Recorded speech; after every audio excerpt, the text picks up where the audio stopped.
wonder what it feels like. Can I touch it? It's so big that we could probably pass straight through it.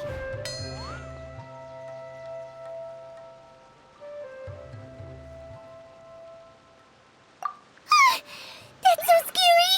Stop giving Paimon the heebie-jeebies! Let's not touch it for now. We still don't know enough about our environment. But we can't just do nothing at all, because then nothing at all will happen.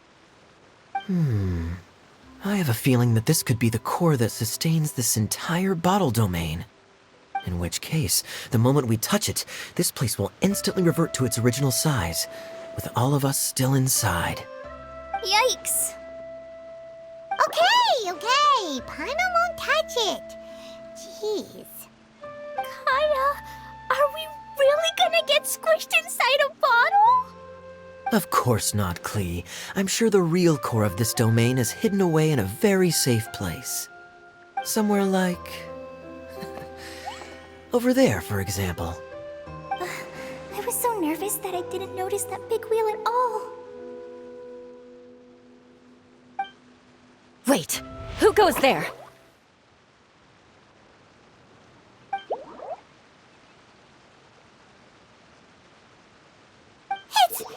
It's the water ball monster! Ah! The water ball monster is real!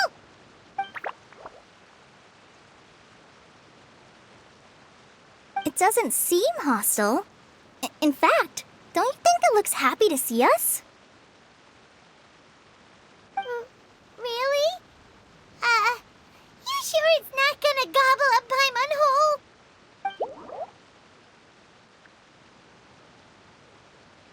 I don't think it's hungry. Are you, water droplet?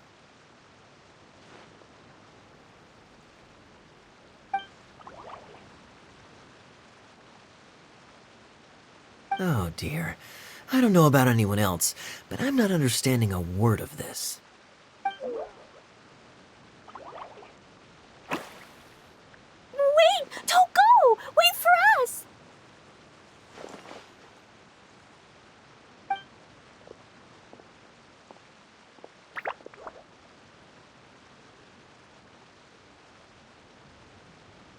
Why'd it stop?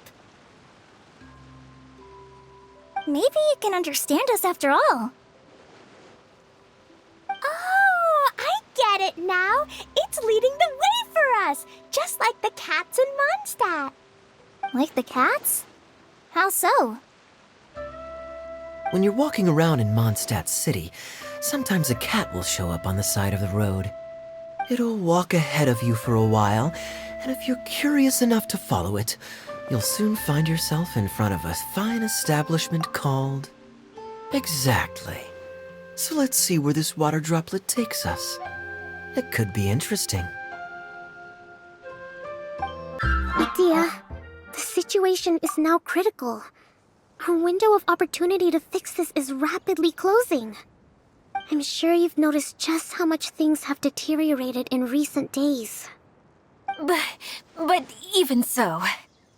This is your home. Are you really going to let everything fall to pieces? Well, I live here, but it doesn't actually belong to me. Huh? Paimon knows that voice. Anyone else who comes into this domain in the future will take one look at the ruins before them and conclude that this place was abandoned years ago. But just imagine how different things could be if you maintain this domain in perfect condition. Whoever sets foot inside would witness a magical wonderland. How miraculous it would feel to them to find such unimaginable beauty in the middle of a lifeless desert. Oh, you're right, General. Truly, but... Act now while you still can. You have to stand up to this and break free from your despair. The most important thing is to have no regrets in the end. Well, no one chooses to have regrets, do they? But I take your point. I'll try my best to stop running away. But the question remains of where to begin. Paimon's figured out who it is. Is it Mr. Honorary Knight's friend from a faraway land? A divine priestess? What's that? Is it a kind of mage?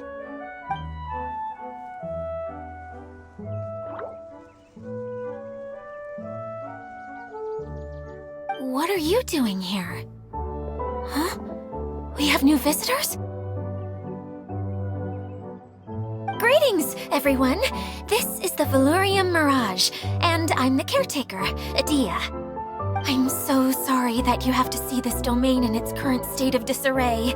We are actively working on repairs, and everything will be back to normal shortly. I hope. Greetings, everyone. I guess I should introduce myself too. It's all right. Just leave the introductions to me. I kinda wanted to say hello in my own way. But no harm done. I guess I'll let her do the honors. This lady is a visitor to the domain, just like yourselves. She is a formidable military general. Have any of you heard of Inazuma's Onmyo Chamber?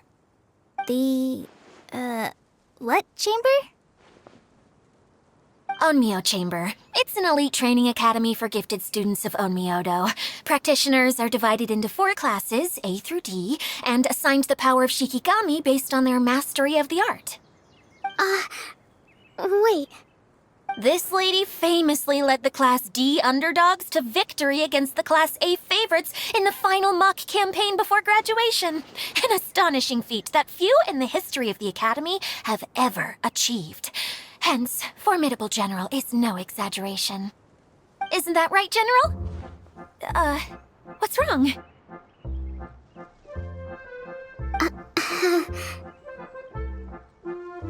Huh? Wait, so the favorites were beaten by the classy underdogs? Paimon's not completely following.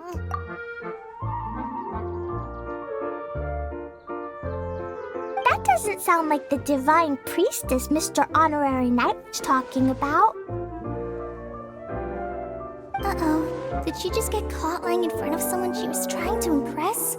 Or maybe she uses a different identity in her private life, and this is the first time her friends are learning about it. Seems kind of embarrassing, but also kind of cool. I guess having someone else to introduce you is a good way to make an impression. Maybe I'd fit in better with everyone if I had a title too.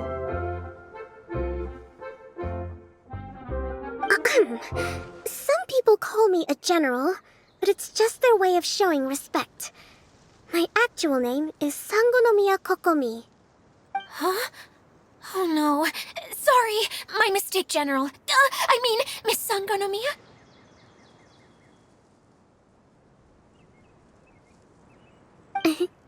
Call me whatever you like, Itia. The only important thing about names is knowing who's who. Oh, I get it now. It's like that story that Mom told me that time.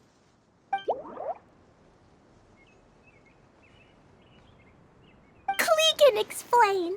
So basically, in the story, a big group of people go on an adventure to Bottleland. One of them's called the King, and some of them are called Knights. So, Miss Sangonomiya must be the super smart one who solves all the problems in the story. What's that one called again? Perhaps a sage? Indeed. Wisdom is an important attribute found in military generals. Okay, well, I'll just call you that. Miss General it is. Fine by me. Sounds really cute, coming from you. At least, cuter than my pen name, that's for sure. Well then, how should I address the rest of you? How could I ever forget you? But what about these esteemed ladies and gentlemen accompanying you? I'd be delighted if you could introduce me to them too. Wait, Klee wants a title too. Okay, got it. Klee wants to be a mage, the kind that flies around everywhere. Da-da-da! Whoosh! Kaya can be the master thief. Mr. Honorary Knight can be, the night. And Paimon will be the fairy who follows the night everywhere. Master Thief, huh? I did like playing pirates as a child, so I suppose this is an apt role for me. And I must admit, the master part is a nice touch. Hold on a second. Are you saying the position of knight is now filled? Yula can be the sword master who can cut through anything and also gets to wear a super sparkly cape. That's more like it. And Kale can be, the healer.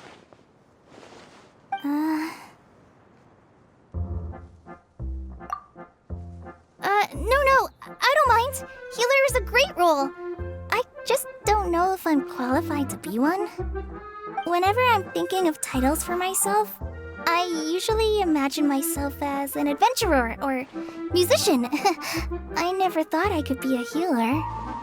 I mean, it feels like it should be Master Tainari's role, if anyone's. Don't worry, Kale. You'll be the bestest healer ever. You don't talk much, but you're very kind, just like the healers in Mom's stories. You'll do fine. I heard you're good with bandages. You can patch up a wound, can't you? I can pitch a tent. Maybe you heard wrong? But I'll do my best. It's my first day filling in for Master Tainari, but hopefully it's the first of many. This is a great idea. Once a new visitor arrives, they can assume a new identity, then add in some role-playing. Oh, we can't leave you out, Miss Adia. There are lots of characters in Mom's stories, but you don't remind me of any of them. That's perfectly okay. I already have a role here anyway, remember? I'm the caretaker. I got it! This wasn't in any of the stories, but you can be the mascot. Mascot? Klee, maybe you could think up an even better role for Miss Adia. A mascot, you say? Isn't that a character that doesn't have to actually do anything and sits around letting everyone else do all the important work? Incredible. You've seen right through me. Sounds like the idea of being lazy is pretty exciting to her. The mascot serves to maintain troop morale, Adia. Don't underestimate your role. Ah, all right. I'll be the mascot then.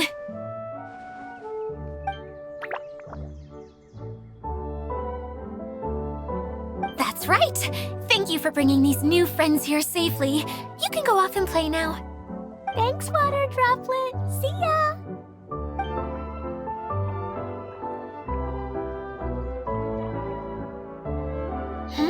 Water Droplet? Is that your pet name for it? I suppose it's as accurate a nickname as any.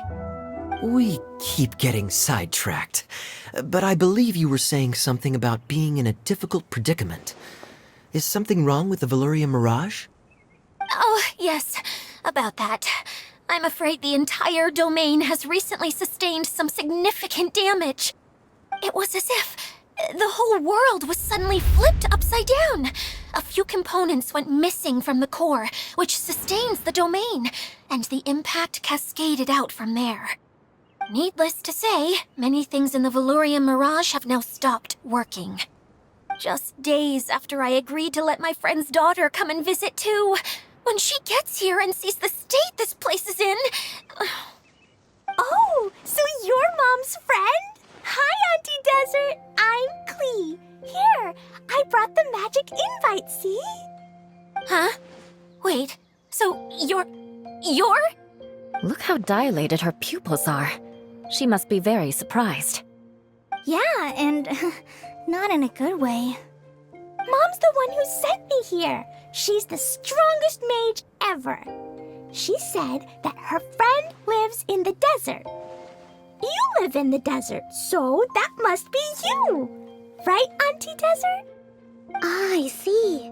So being a mage runs in the family.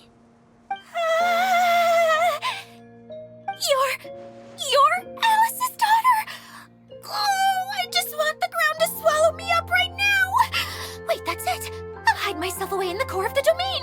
Hide there until this all blows over. See you all in 100 years. Idia's really going through it. She's like a shriveled little forest fungus, hanging its head in shame. Kale? That's a harsh analogy. Where'd all that come from? Don't worry, Auntie Desert. Klee's here to help you. And all my friends will help too. Just take a deep breath. And then another deep... Yeah, don't you worry. Sir Fix-a-Lot over here has a good track record with this kind of thing. Well, I'm useless. But it looks like that won't matter with all you capable people around. Fantastic. Don't put yourself down, Idia. You're great too. Thanks for your encouragement. Anyway, for the time being, please talk amongst yourselves. That'll give me some time to think things through and maybe make a start on, delegating. Hey, Idia, you got an update for us? We've all caught up with each other. Very well. Then please allow me, Idia, your mascot, to explain exactly what's happened here.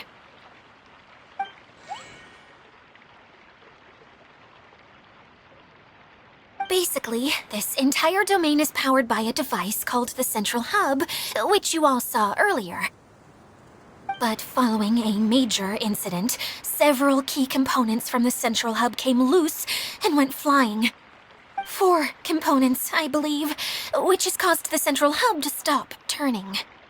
Oh, so that thing's supposed to spin? Yes, it definitely shouldn't be frozen still like it is now. At least, that's not how it was when I first got here. Oh, I've done such a terrible job of taking care of it, it's so embarrassing. Hey, everything's gonna be okay. So, we need to fix the big wheel up there. And to do that, we need to find the missing parts. Right. I do know where one of the parts is. It landed not too far away. But the rest all landed in different areas. I'm afraid you'll have to go and look for those. Now, as the caretaker and your mascot, I shall announce your respective adventure duties. You can just be yourself if you want. No need to force the whole role-playing thing. Oh, I see. Okay, so I was thinking that maybe Swordmaster Eula and Healer Kale could investigate the Northern Zone, if that's okay? Fine by me. I was going to be looking for my cousin there anyway. I'll be your backup, Eula. I know you usually team up with Amber, so I'll try my best to fill her shoes. Oh? Well, this'll be fun. Let's see if a forest ranger can outperform an outrider. Master Thief Kaya and Mage Klee, if you could earmark some time in your busy schedules to search the West Zone. Earmark? What does that mean? It just means we mustn't forget to do it. Don't worry. We can handle that. Finally, we have our General, Miss Sangonomiya, and our Knight, the Traveler. If there's no objections, please come with me to retrieve the first component.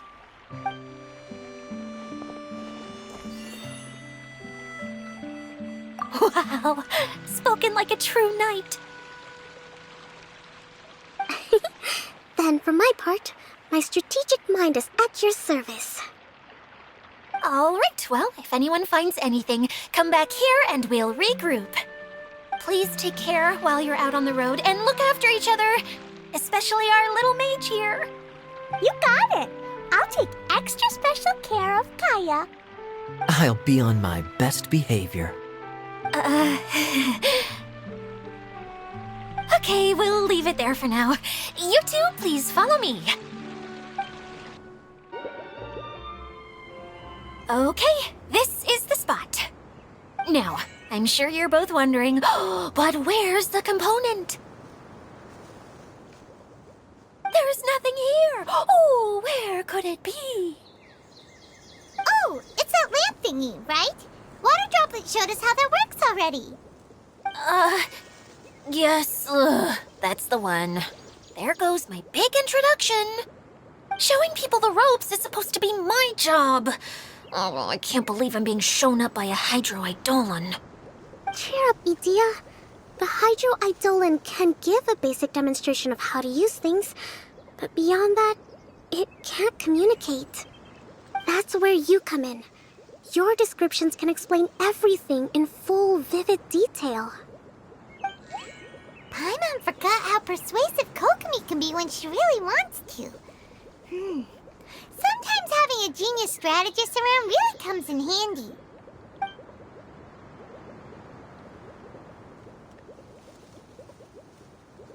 Oh, well, if you put it that way. Well then, just pretend like you've never seen it before, and I'll tell you all about it. This is called the streaming projector. Everything here in the Valurium Mirage was made using this device.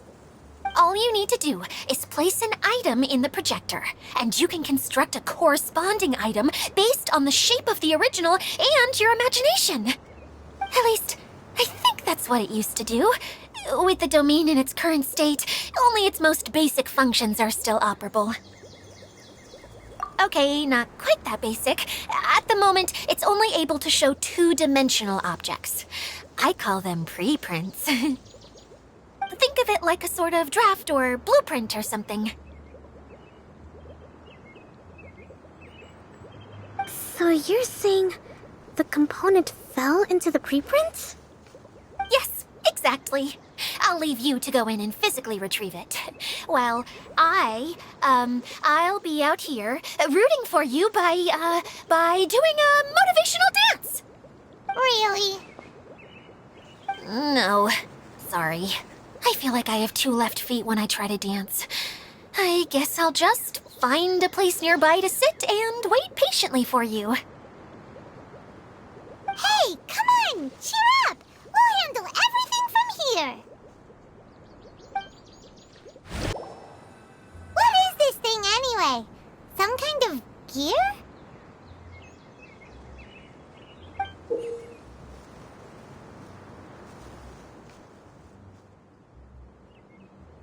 And why is it so small?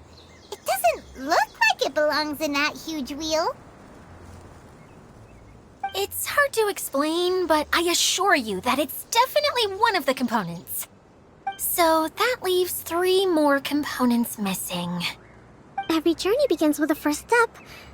I think we're off to a good start, and things should keep going smoothly from here. You really think so? I suppose you're right. She did manage to defeat Class A at the Onmyo Chamber after all.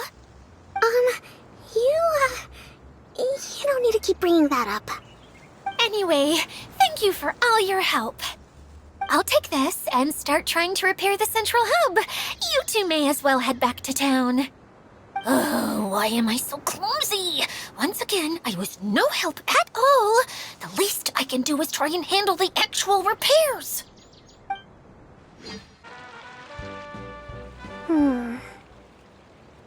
What's wrong, Kokomi? I'm just a little confused. You mentioned that the water droplet showed you how to use the projector? Can you tell me a little bit more about that? I'm so curious to know what happened. Oh, sure! I see. Hey, look! The wheel is spinning now! Oh, and now it's stopped again! Well, that didn't last long. It also wasn't spinning at the right speed. Before the incident, it spun much faster than that. Oh, so you saw it back when it was still working? Oh, yes. I arrived here a little earlier than the rest of you. But the incident took place not long after I entered. Like Idia said, it felt like the world was flipped upside down. I don't know how else to describe it. And I certainly don't want to experience it again. No, it's no use. Seems it won't run until all the missing components are returned. For a moment there, when it started turning, I got excited. I thought that maybe the hub can work just fine without the other 3. Wishful thinking is only going to lead to disappointment, Idia. Let's stick to the plan. We'll get there. Hey, see! Mr. Honorary Knight and Miss General are here. Oh, and our mascot! You beat us! I was sure we were gonna be the first ones back. Hey, how'd it go?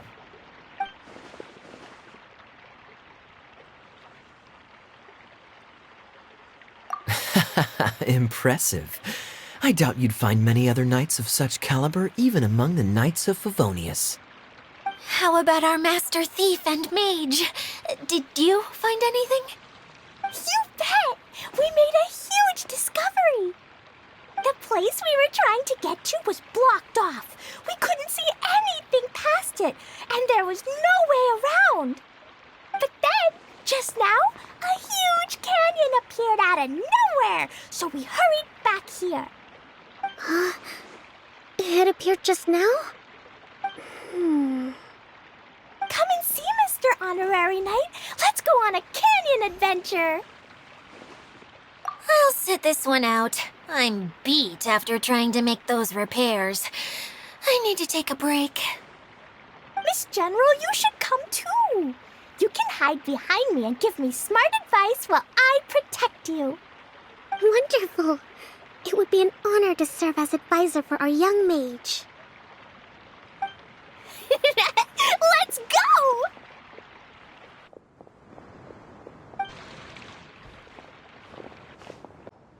Here it is! Here it is! See? This canyon wasn't here before. Just before the canyon appeared, I heard a faint sound, like something mechanical turning. Ka-chuck, ka-chuck, ka-chuck. Could it have been the central hub? That would mean this canyon appeared after it started spinning. Hey, you, oh. New guys, huh? Oh, hey! Paimon didn't realize anyone else besides Adia lived here. You actually saw her? She's barely shown her face since everything started falling apart here. Excuse me for asking, but who are you? Oh, right. I didn't introduce myself. I'm Ferdinand. Me and my brothers look after this whole zone. Well, we used to, until this whole domain was, like, flipped upside down, or whatever. The method we were using to make the carts and tracks stopped working after that. Idia is working on repairing the domain. We were just with her before coming here. Really? Huh. I assume that she'd be curled up in a fetal position somewhere, hoping all her problems will magically disappear on their own. Good for her. Anyway, I checked all the stations around the whole circuit. They've all conked out. Conked out? How? Would you mind elaborating a little for us? But aren't you just travelers who stumbled upon this place by accident? Nuh-uh! I'm Mage Klee, Idia's helper. A mage? You? Allow me to explain. Okay, I gotcha. Well, right now the more helpers we got, the better, I guess. Anyway, our first priority is to get the carts here up and running again. Oh? And why is that? The roads here twist and turn so much that the best way to get around is by riding the rail tracks instead. Let me show you. This is what we used to make them. Did Adia bring you up to speed on these things? Yep. Basically, we need something that we can put inside that'll make a cart for us. Like what? Can it be anything as long as it looks like a cart? Yeah, you could put it that way.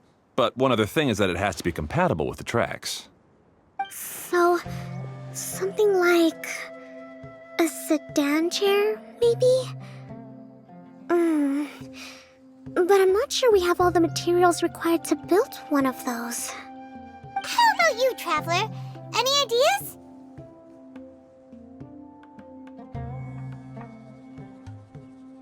What kind of a suggestion is that? That would be way too complicated to make. Yeah. Sorry, I don't think we have the right materials for that.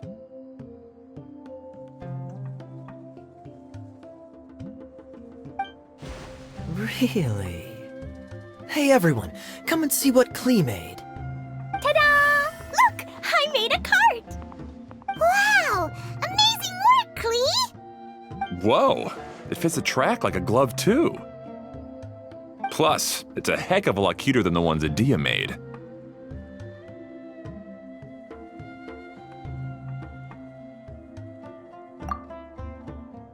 I just wanted to give it a try, and suddenly, boom! There it was! Paimon's gotta ask, what exactly did you make your cart from, Klee? I used Jumpy Dumpty.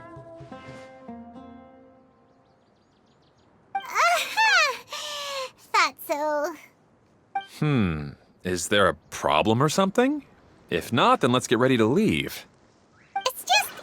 this cart is made from,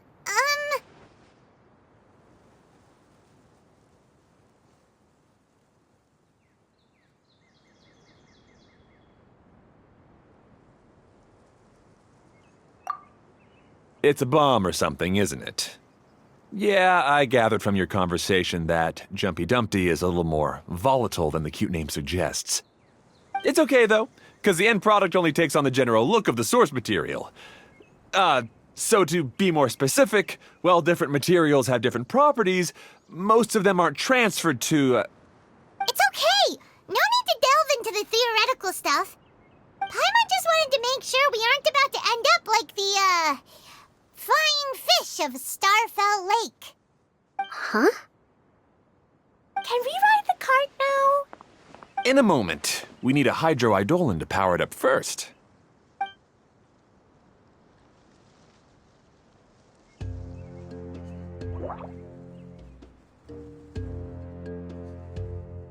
Okay, she's ready to roll. Hop in. Oh, there's another spinny thing here. It's so big. But, not as big as the one we saw in the middle of this place. That one was huge. I bet it's something super important. I remember what Kaya said earlier. Very good, Klee! You're using what you saw earlier to make observations, like a real adventurer! It appears to be a system that rotates to switch tracks.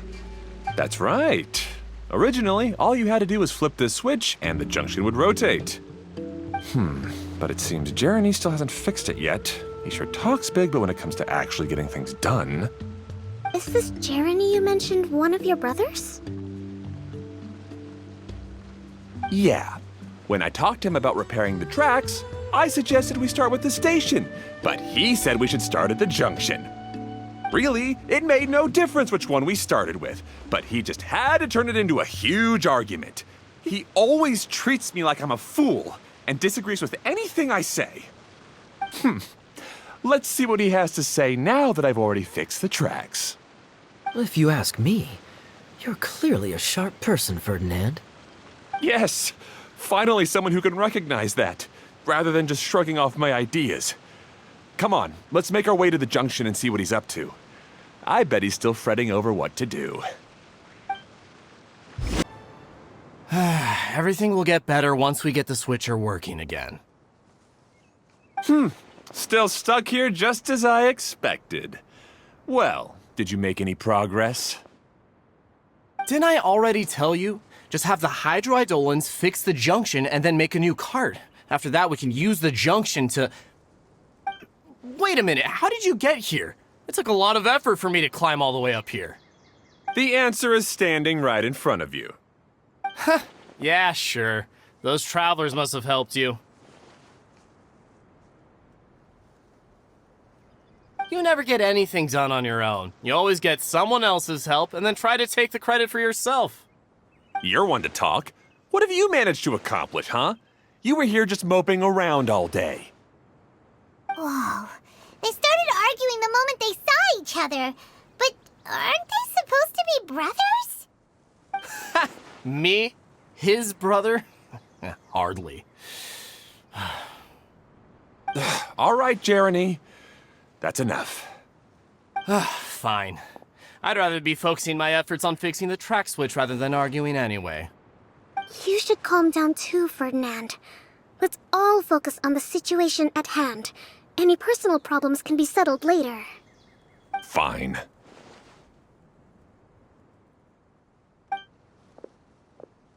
I'm sorry you had to see that. My name's Jeremy. I'm one of the people responsible for taking care of this area. I assume you're the ones who helped repair the tracks. Thank you very much. It means a lot. No need to thank us. We're just trying to help Edea restore the domain.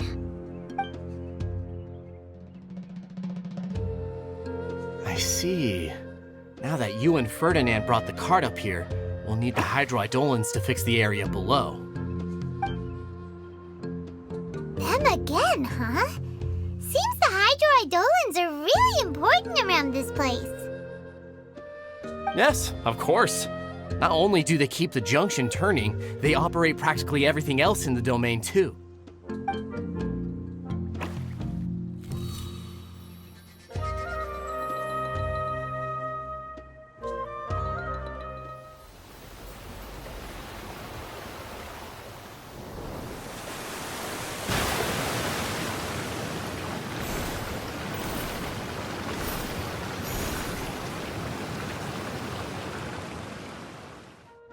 All right. Seems most of the tracks and junctions have been repaired now. Yep. So maybe it's time you give credit where credit is due, What? You think you deserve the credit? If anything, we should be thanking these travelers. You... Well, either way, you're not the one getting any credit. You're always quick to criticize my ideas and push your own, but you never actually get anything done. And what about you? Don't forget it was Hado and I who took care of the mess that one time you impulsively tried one of your brilliant ideas. Speaking of Hado, wasn't he with you? I left early this morning. I assumed he'd be with you. Seriously? Couldn't you have at least looked to see where he was before you left? Hey, come on! You didn't see him either, so what's your excuse?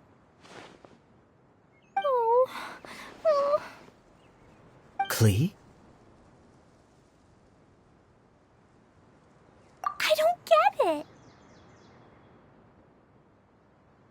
Nobody did anything bad. Why are they arguing? I just don't like his smug attitude, that's all. Who are you calling smug? If anything, you're the one who's making such a big fuss right now. All right, I think we've heard enough from you two. If you insist on bickering, then I'd suggest you go somewhere else. Otherwise, I'll just cool you two off myself. Fine.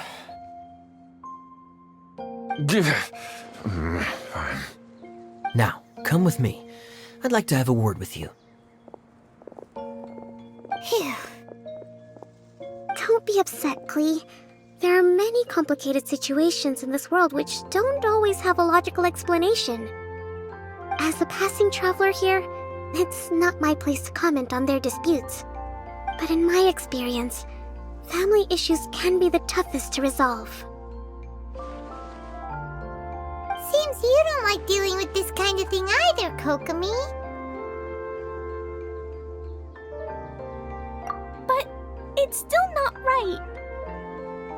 I don't know how to explain my feelings. I'm sorry. We've calmed down. We shouldn't argue in front of a child like that. We're sorry, Klee. It's okay. Back to the topic at hand. Weren't you about to go look for your brother Hado? Ah, right. Our best guess is he's somewhere around the torrential twister. We would have to use the junction to send the cart to another area. Sorry to trouble you again, but would you help us find him? Oh, all right. Ah, I guess you had repaired the tracks and stations as soon as I saw a cart come zipping along.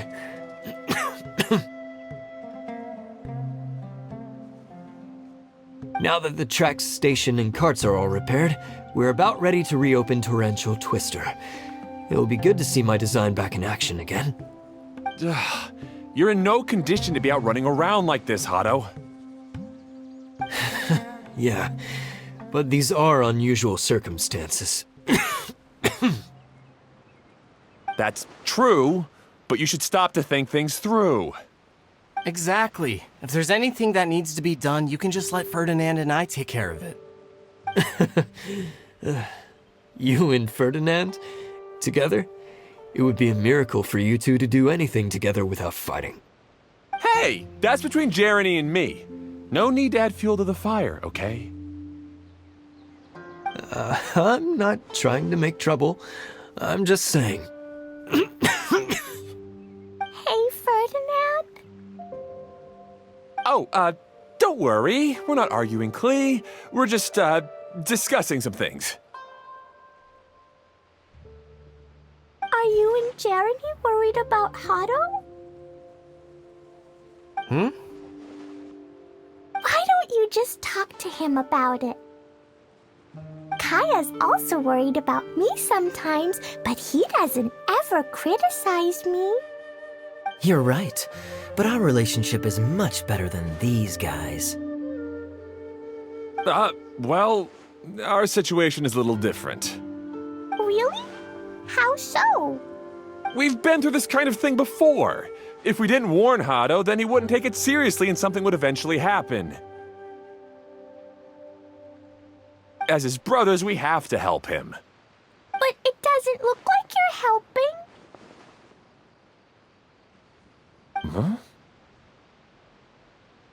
Maybe Klee doesn't understand everything. But my mommy told me that you help someone to make them feel happy, not to make yourself happy. Hado sure doesn't look very happy. Why don't you ask him what he needs? Klee's right, you know.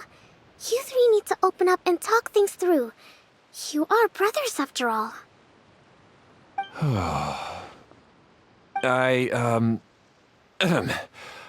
I've always cared a lot about you, Hado. Just like when we were back in the desert. You suddenly passed out and Jeremy and I started arguing. Eventually, all three of us ended up in this domain. I'm just worried that something similar could happen again. If you were to pass out and with nobody around to help you... I know, but this domain is nowhere near as dangerous as the desert. I was thinking that if I could handle these problems myself, then you two wouldn't have to argue about anything. If it weren't for my poor health and lack of energy all the time, then I wouldn't have always been such a burden on you two. No need to feel guilty, Hado. This was our choice. The three of us love adventuring. No one is a burden on anyone. Isn't that why we came up with the idea for this area? I would do the thinking, Ferdinand would use his muscle, and you would... Draw the blueprints and build tracks. It'll be a safe way to see all kinds of amazing scenery. Yes, that was the plan. See? Doesn't it feel better just to get along? Hey, what are you trying to say? You make it sound like I've only been trying to talk myself up. The choo-choo cart is great, Ferdinand. Really? You know, Klee, having the car zip along the tracks was my idea. Yeah, what an amazing idea! You're so smart! Hey, Klee, do you want to ride even more fun carts? Yay! Let's ride more! Looks like all three of them are trying to win Klee's approval now. Klee hasn't realized it yet, but her innocent, childlike nature is very powerful. It can inspire and even help heal others. Hey everyone, please come with me. We need to get the hydroidolin in the cart to help us.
Hato and I have double-checked everything. It's all operating safely.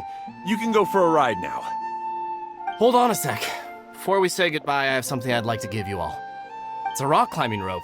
We used it on our adventures to climb mountains and traverse many places. Huh? But doesn't it mean a lot to you? Are you sure you want to give it to us? Yes, of course.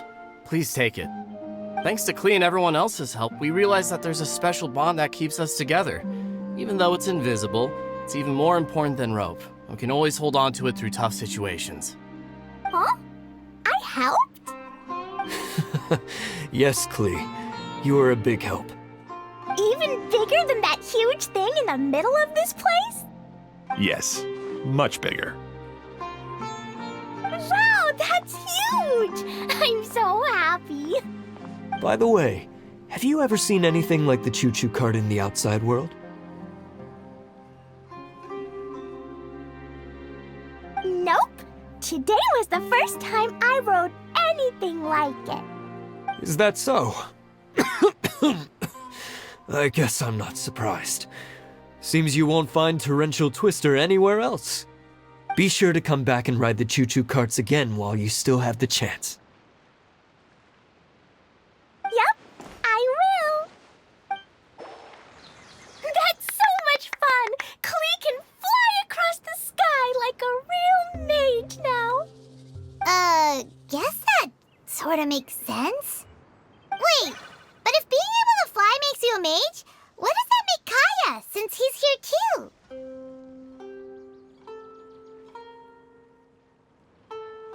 Nothing! Kaya's just the master thief. Don't you remember, Paimon? Oh, right. Guess it slipped Paimon's mind.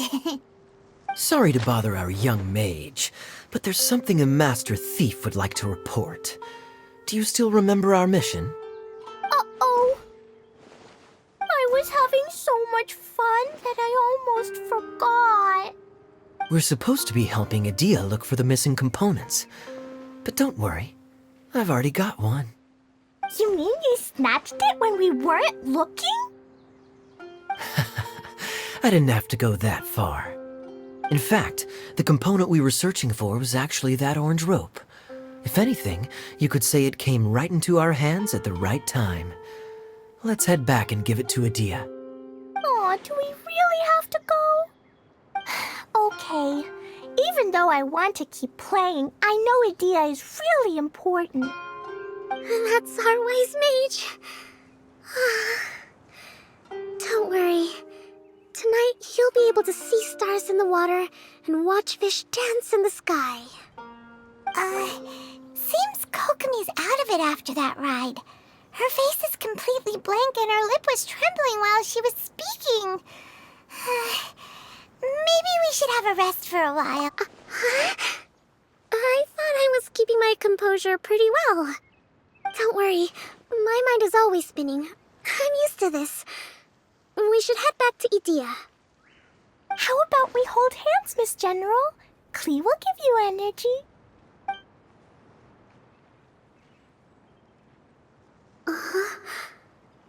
After holding Klee's hand, the stars in the sky and the fish in the water have all disappeared. I must have been seeing things from riding the cart. What are you smiling about, Kokomi? Oh. Nothing. Nothing at all.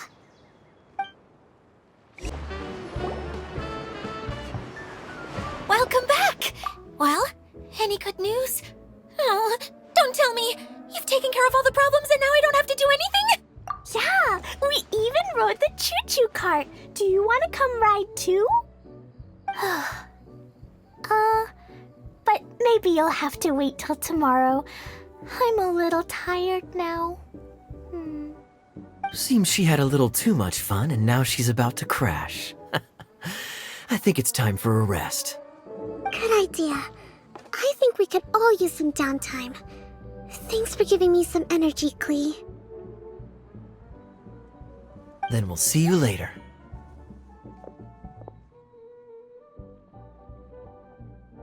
Bye, Mr.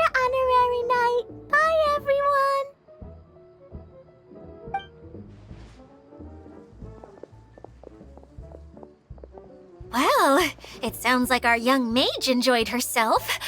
I'm so happy that she had a good time. So, back to the missing component. Did you bring it? You bet! Kaya said that the missing component was this orange climbing rope. Ah, it just occurred to me that you probably ran into the three brothers while you were in the canyon. If I remember correctly, the two eldest brothers were taking their sickly younger brother on adventures when they ran into a sandstorm and ended up here. They were all arguing with one another when they first arrived, but it wasn't long before they broke down and were huddled together in tears. They sure must have a lot of energy to keep up their bickering and adventuring every day. I'm a little worried about them, yet quite envious of all that energy. You almost sound as if you're reminiscing about old friends, Edea. Yes, I've known them for quite some time after all, but I seldom go to that area. You can hold on to the rope for now, Traveler. I have no use for it until we have the other components. By the way, Eula and Kale have also returned, but I'm afraid they weren't able to make much headway. They mentioned that they would like to head to the jungle north of here, once you have all rested up. Now that I've told you everything, I'll go rest. I'll go and check on the situation in the remaining two areas. Do you need me to accompany you? Oh, no, it's all right. You've already accomplished a lot today. You should rest up. Hey, Kale and Eula! Oh, Edea is here too! Hey, it's the Traveler and Paimon. How are you? Did you rest well? Yep, this is a comfortable place to rest. I guess that's one thing here that's better than the desert. But other than that, there's not much going for this place. Saying things like that isn't going to help, Edea. But it's the truth. The desert is full of terrible memories for me. Being there was like wading through thick mud. That's a weird way to put it. Actually, if you hadn't mentioned it, Paimon would have already forgotten that this domain is in the desert. I know what you mean. The air here isn't at all like the desert. It's very humid, almost as if we're in the rainforest. It's a very familiar feeling for me. Everyone looks well rested. If you're ready, we can start making our way to the jungle north of here. Good luck, everyone! I'll be rooting for you! Hold on. I said we, didn't I? No need to say goodbye, because you're coming too. Huh? But wait, I'm just the mascot! You can't back out this time, Edea. The manager of the fairgrounds is waiting to see you. She said Edea is the only person who could help.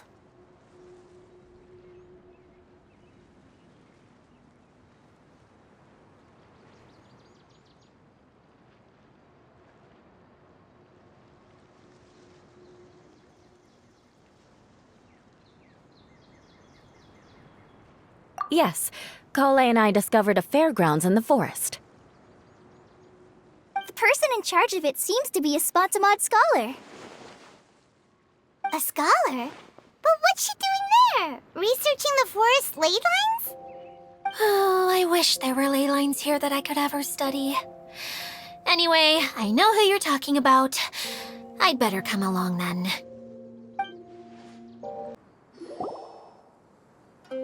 Finally, someone has arrived.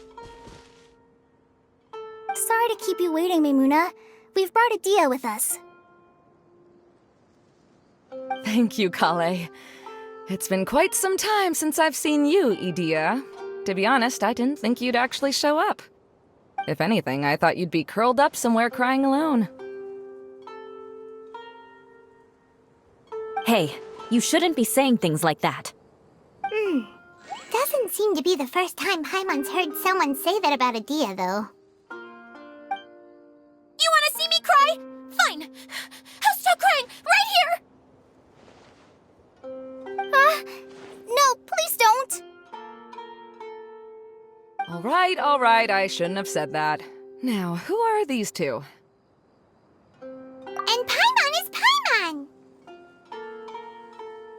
They're reliable helpers. Lucky for you that I found them. You'd better be more careful about how you speak to them, okay? Of course. Good to meet you. You may call me Maymuna. For the sake of time, we should forego the usual pleasantries. Please follow me.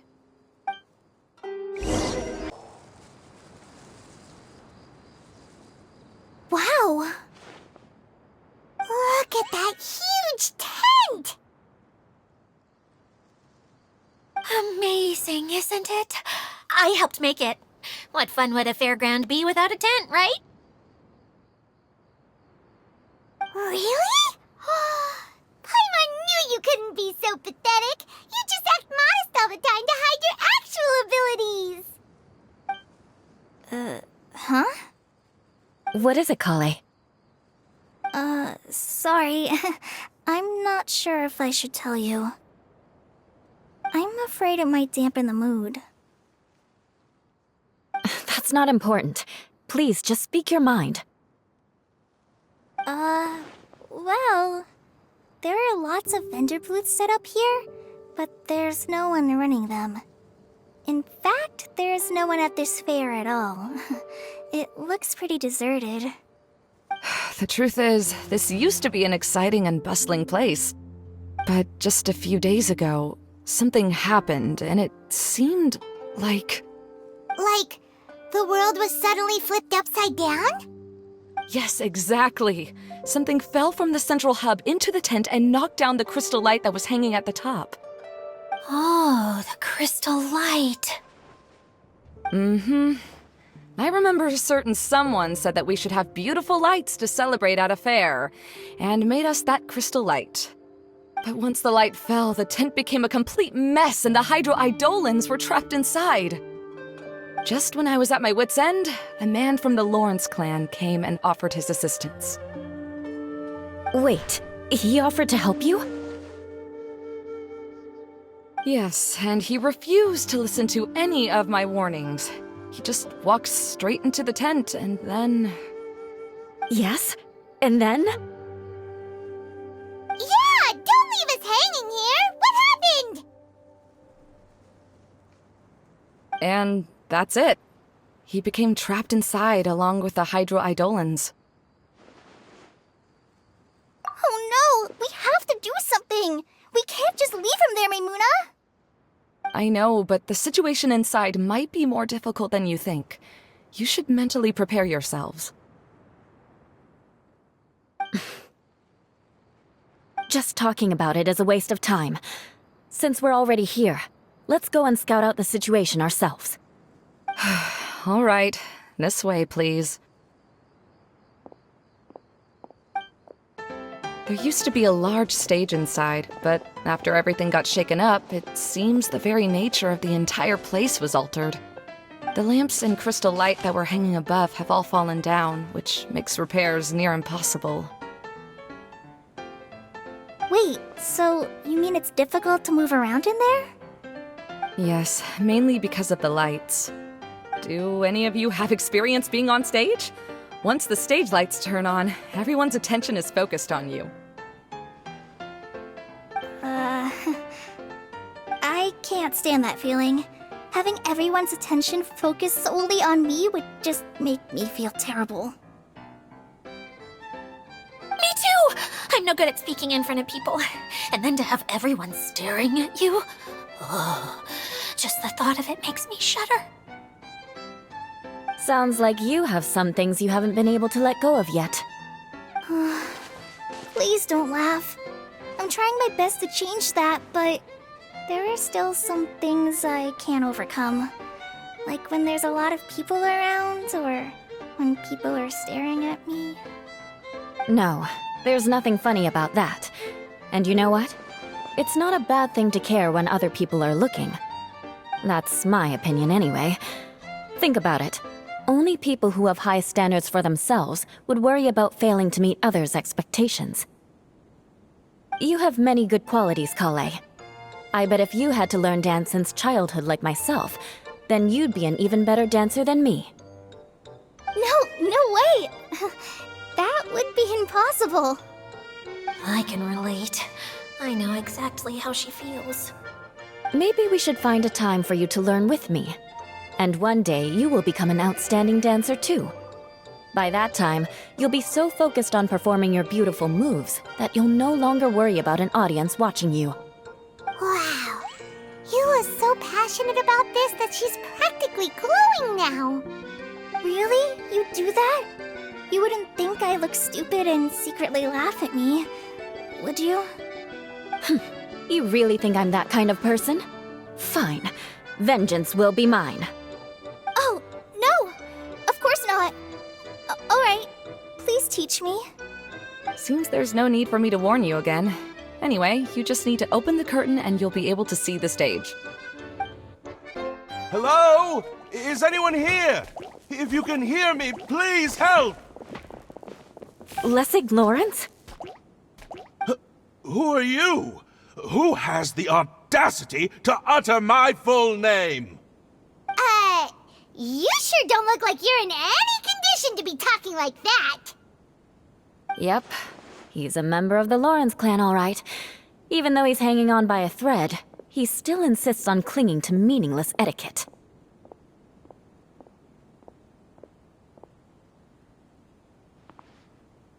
You. What are you doing here? Huh. Have you come here to mock me, Eula?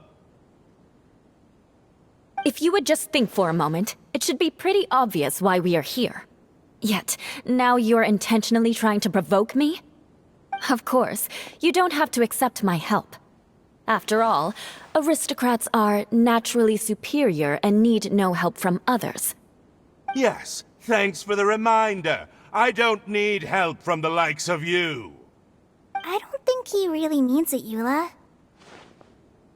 His tone was harsh, but he keeps glancing at you from the corner of his eyes. It's my opinion as the healer that he needs help. Okay. He's been trapped for so long that it seems he's forgotten how to hold a decent conversation. How ridiculous. Let's go. We'll leave the stage to this person who'd rather save face than save his own life. Hey, no, wait! Halt! You cannot just leave me here. We're both of the Lawrence bloodline, after all. Helping me when necessary certainly won't tarnish your prestige. If anything, my embarrassing predicament will be overshadowed by your virtuous deed. We must uphold the prestige and dignity of the family. This is the best reason you could come up with? You think tacking on the word family will be enough to talk me into helping you? You should be ashamed for your careless actions. It's because of you that we all had to come here.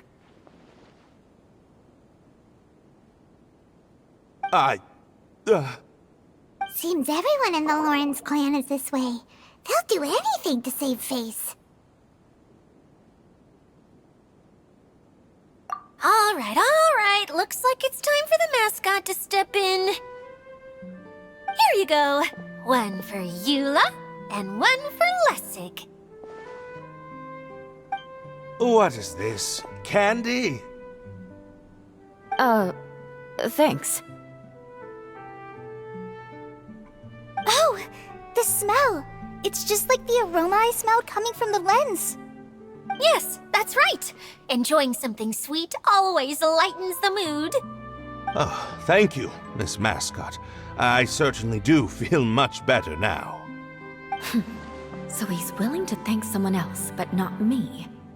Eula has been worrying about you the past few days and asked me several times regarding how to find you. But now that you two have been reunited, I won't have to keep answering her questions anymore. Oh, I'm so happy. Let me clarify one thing. I don't care what happens to him. If you're going to keep saying nonsense like this, then... Eula will never admit that she actually cares about him. Yeah, you're probably right. If you're going to keep saying nonsense like this, then at least give me another piece of candy. Oh, sure. I still have more. Sorry. I admit my mistake. I know I've caused heaps of trouble for all of you. Why couldn't you have just said that earlier? I'm back. Oh? Have you already finished catching up?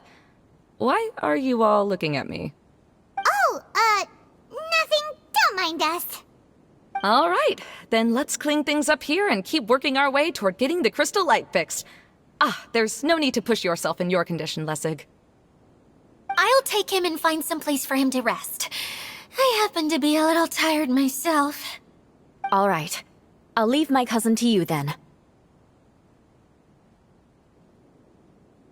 You'd better rest up and regain your strength before we settle things, Lessig. Oh, another path has appeared. This should be the last level. Yes, don't worry. We're almost to the top of the tent. The last thing we need to do is raise the crystal light to the very top of the tent. After the stage collapsed, I realized that having it raised only halfway makes it look a lot like the stage at the Grand Bazaar. Have any of you visited the Grand Bazaar before? No, I haven't. I have. I've gone there a few times with Master Tainari. The place is bustling with all kinds of vendors. And if you're lucky, you can see Nilu perform her dance. Oh, a dance from Sumeru? I'd like to see that myself. If only it were on the way back, then we could stop there. It doesn't matter if it's on the way or not. I would be happy to take you whenever you have time, Eula. Great. I'll take you up on that offer. Yeah. Now that Paimon thinks about it, we've already been there more times than Paimon can remember. Really? My father used to help with festivities at the Grand Bazaar and would always give me candy during the events. I was just a kid and didn't understand anything. I was happy as long as he gave me some candy. To me, fairs and festivals were the best things ever. I always thought my father was amazing and wanted to be just like him when I grew up. But aren't you a scholar in the academia, Maimuna? As far as I know, scholars seldom could spend time doing anything but research. I doubt you could have time to assist your father in preparing festivities. Yeah, seems you read me like a book. When I had the choice between becoming who I wanted to be and who my parents wanted me to be, I ended up choosing the latter. But I was never happy about it. That's almost the exact opposite of Eula's situation. You must have already realized that. Why else would you set up all the booths here and make this place like a fairgrounds? Yes, but I'm still not as happy as I imagined I would be. I realized that attending a fair and running a fair are two completely different things. The main reason my childhood was so fun and carefree is because my family worked hard. But my father knew how difficult and tiring running a fair could be, so he wanted to push me towards academics. But in the end, I didn't do well in either. I gave up on myself and resorted to investigating ley lines in the desert. Some things happened, and then I accidentally ended up here. I finally had a chance to make my wish of running a fair come true. But after seeing everything come crashing down, I feel like I've lost the strength to go on. It's not as bad as you make it out to be, Maimuna. No need to feel so down. You have the courage to change, and you've been actively guiding us on this journey. Someone who's given up on themselves could never do these things. Oh, Kale. I understand my situation better than anyone. You don't need to try to comfort me. It's not that I'm trying to comfort you. It's just that people sometimes don't realize that their actions speak louder than words. Believe me, this is something that I learned from my time together with Eula. Oh, what are you trying to say? Oh, nothing. Now, let's get that crystal light fixed. All right.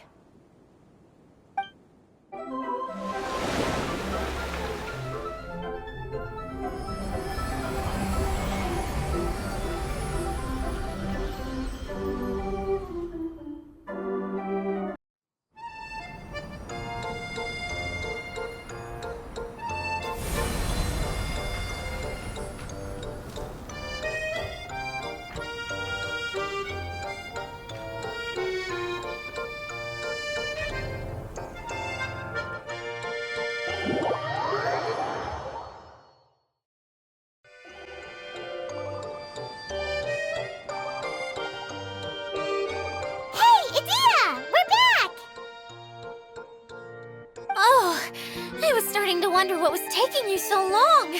But don't worry, Lessig is recovering well. I'm pretty good at taking care of people. Seems I've found another good thing about myself. I don't know if I should be worried for him or happy for her. The shadow. It's massive. Wait. The shadow just now. It's. Seems he still might need a little more time to recover. Tell me, did everything go well for you all? Of course. With a team like the Traveler, Paimon, Kale, and Eula, they're at least 40 times more reliable than you ever were. Only 40 times more reliable? That means I'm still pretty good then. I guess it's impossible to feel like you've lost once you've already given up. I'm a little concerned about how comfortable you are with that. Huh? What has happened? How did I get outside of the tent? Ah, that's right. I remember meeting Eula, and then... Oh, my head. Oh, you're awake now. Don't worry, that's just a side effect of your treatment, Lessig. I'm afraid I still feel a little disoriented.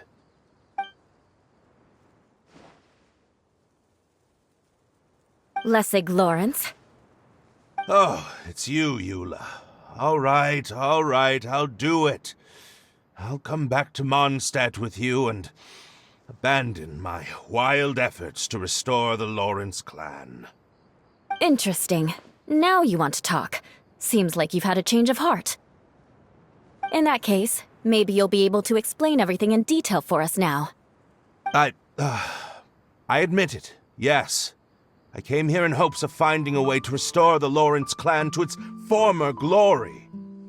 But it was a long journey, and I didn't always know the way. I passed through Liyue and Sumeru. There was even a time when I lost my wallet and had to live in the wild. But the peculiar thing is, I realized that nobody knew me out there. And not a single person even cared about the Lawrence clan. You and I are like glass pawns that were raised in shackles. We were taught to act like nobles, but outside the walls of our home, the people of Mondstadt despised us. Such pompous, hateful, and stubborn teaching. It all culminated to making us cling to the old aristocratic dogma in an attempt to maintain our pride. It's like a never-ending game of tug-of-war, but it is meaningless. You understand. Or I should say, you have already long understood. But I'm afraid that I have only just realized this. Paimon sorta understands what Lessig is saying. Everything he said is true. Your family is probably unaware that you've already changed how you see things. Yes, this has all happened recently. After coming to this domain, I realized the Mondstadt that I want is one where not everyone fears me. All that I and many other members of the Lawrence clan long for is a place where we can live peacefully with others. Lessig, both you and I never had anything to do with the glory of the Lawrence clan. That is all in the past. We are just ordinary people. I originally planned on returning to Mondstadt after taking care of things here. I never thought you would come here. I was completely shocked, which is why I reacted like I did. I'm sorry. See, people can always make different choices, and it seems that Lessig has also chosen to become someone he truly wants to be. Yes, about that. I'm afraid I haven't quite found my own purpose in life yet. That's all right. Being able to clearly choose between becoming who you want to be and who your parents wanted you to be is already a step in the right direction. How to find true happiness is probably one of the most difficult research topics of all. I have a suggestion for you, Lessig. Why don't you return to Mondstadt and tell your parents what you just told us? They'll probably try to tear me limb from limb. But what about you? Did you ever tell your family about what you think? This is something that I've been thinking about, too. Perhaps the two of us can sit down with the rest of the clan and discuss it with them. The Lawrence clan is just like this stage. It was once home to glorious performances, but those days are now long gone. And it is time for the stage to be updated. She's so solid and tough, but also clear and open, like an ice cube. Is that why she's able to dance anytime and anywhere she wishes? Are you all done talking now? Yes, I think so. By the way, that is for you. Please take it. I found it on Lessig earlier. Oh, it's one of the missing components! Wait, so you had it all this time? Why didn't you give it to me earlier? Well, you didn't ask. All right, I admit it. I forgot about it. Okay, we'll let the Traveler hold on to it for now. Wait, this looks like... It looks pretty familiar. Have we seen one of these before? Shh! Now's not the time to brag about being a hero! Ah, right! I also bought a similar box at the last festival. Yes, people often use this kind of box for candy at festivals. This was one of the materials originally used to create the tent. But now that the tent has been repaired, we no longer need it. Eating the candy from the box as an adult will never be as delicious as it was when you were a kid.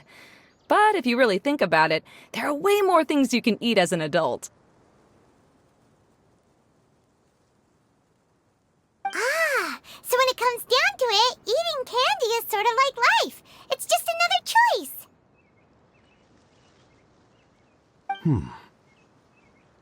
So, as of now, we've already collected 3 of the missing components. Only 1 more to go. I'm sorry that repairing the tent took so much of everyone's time. You should all head back and have a rest. I'll lead the way. Hey, Kokomi! You're already here! Oh, you're back. I trust your adventures to the forest went smoothly? Yep, you could say that. How about you? Up to anything today? Well, I suppose it's time I told you that as the Divine Priestess of Watatsumi Island, I shouldn't actually be here now. The truth is that a relic known as the Shinro Casket was lost from Watatsumi Island long ago. But recently, an orb matching the relic's description suddenly began emitting light, almost as if it was guiding people to it. This is what led me... I wasn't lying when I said that. Goro has often told me that sitting at home reading light novels is not the best of practices, and that I should try to get out more. As I made my way from Watatsumi Island to Sumeru, I enjoyed a variety of breathtaking sights. It really is a beautiful nation. I even stayed in the rainforest for several days. I was surprised to find that the relic had ended up in the desert. I knew it was somewhere here, but I still couldn't pinpoint the exact location. Though I feel that Idia was not intentionally trying to hide anything from us, this domain does have plenty of secrets. I'm sure you've sensed that too.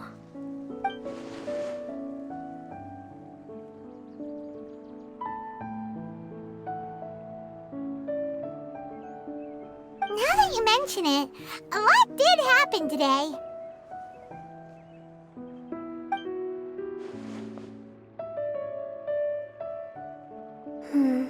I see. When you found Lessig, did you also happen to find any clues related to this domain? I'm afraid that he was caught up in his thoughts and didn't pay attention to his surroundings.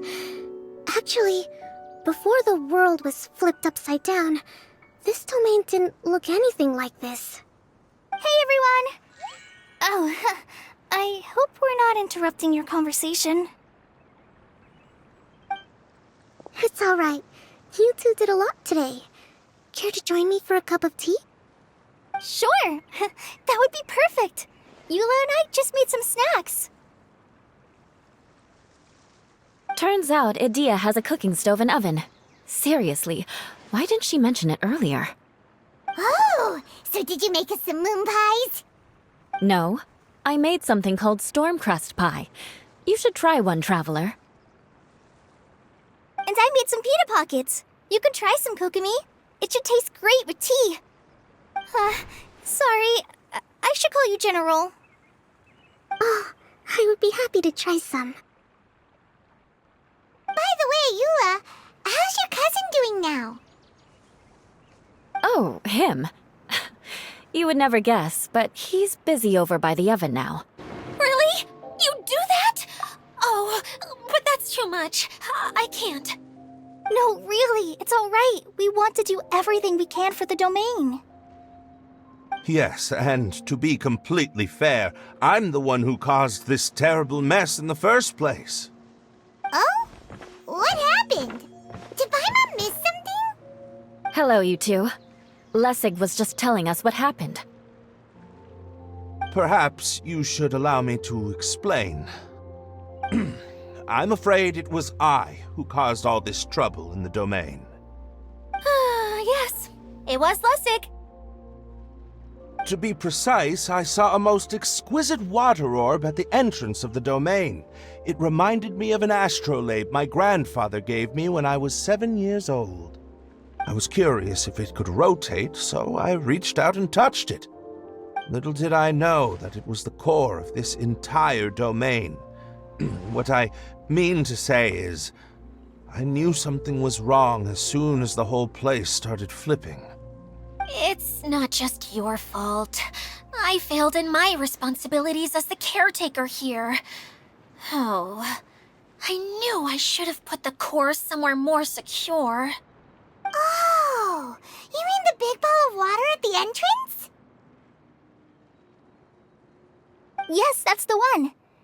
Anyway, after giving it some thought, Lessig has offered to perform some more repairs and maintenance to help support the domain. But we were concerned he wouldn't be able to handle it all alone, so Eula and I will also stay here to lend him a hand. But don't be mistaken. I'm not doing this out of the kindness of my heart like Kale. My job is purely to monitor and ensure that Lessig doesn't cause any more trouble here. Oh, sure. I don't think anyone's buying that anymore, Eula. Though I do remember that Amber mentioned we should just nod and agree when you act like this.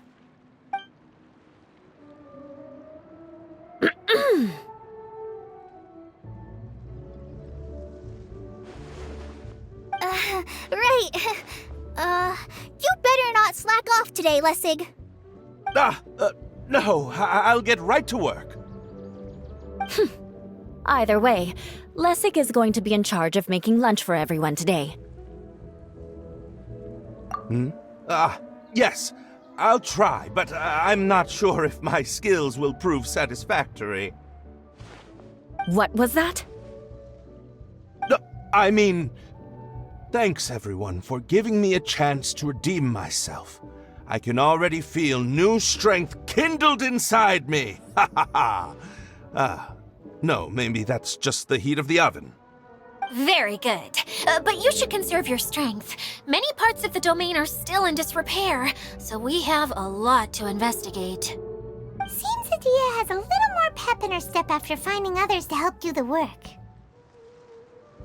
Now that you three are situated, we can focus on what the rest of us will be doing today. I'll go gather the others.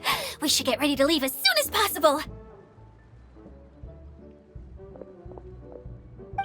And there she goes. At least she seems to be happy. Maybe this is how it feels to be in charge.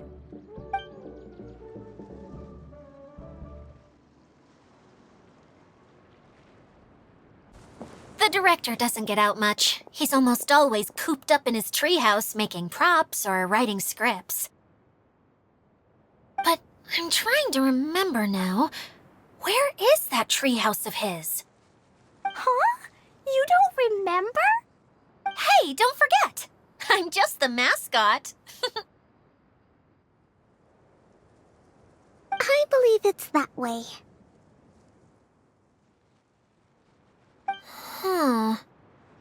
Though he might prefer to be alone, given he often has to move stage props, I suspect that he lives near the theater. And having a view of the entire stage would be useful when imagining a production's actual stage flow. So if I were him, I'd probably pick a treehouse over there. But how do you know which direction the theater is in? Simple. The overall layout and decorations look more exciting in that direction. Oh, good point! Why didn't I think of that?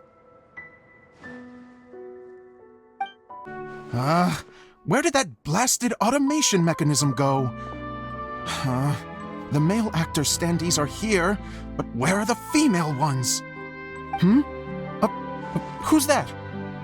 Idea? Yes, Sosimos! 'Tis I, Idea! How's that for a dramatic entrance? This is a surprise. I was sure you'd be... Curled up in a fetal position, crying to yourself? Wow, what a fascinating little creature. Did you just read my mind? The name's Paimon? And no, Paimon's no mind reader. Just call it an educated guess. It seems everyone shares a similar opinion about you, Idea. I knew from the start that a managerial role wasn't for me. But I found my true calling now. As a mascot! Mascot? Is that a new role? I don't remember casting you for that. Okay, enough about me. I'm just here to introduce you to some new friends of mine.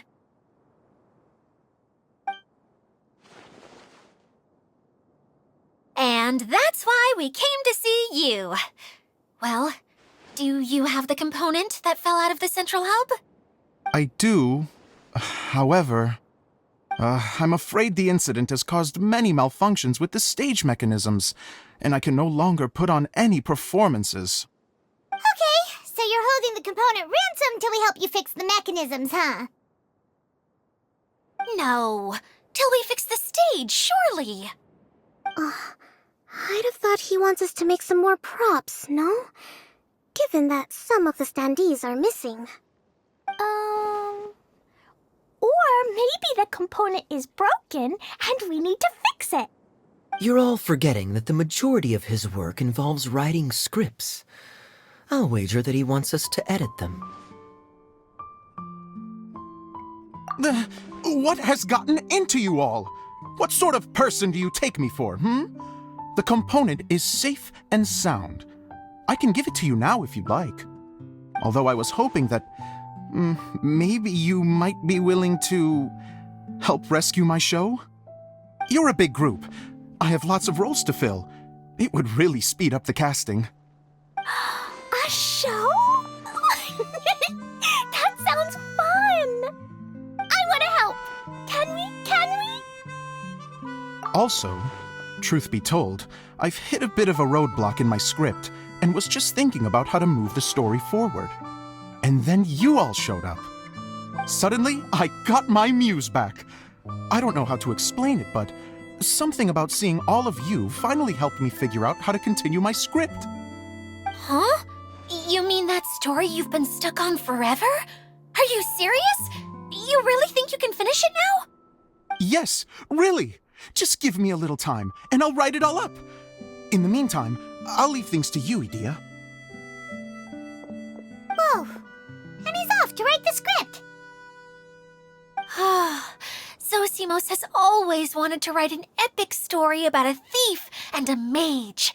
Apparently, he got the idea from some rumors that were swirling around, but he only got as far as writing the intro before writer's block set in.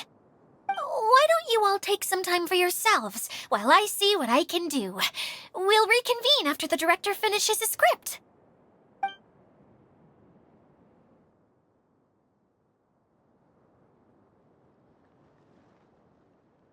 A director, my friends, is a storyteller.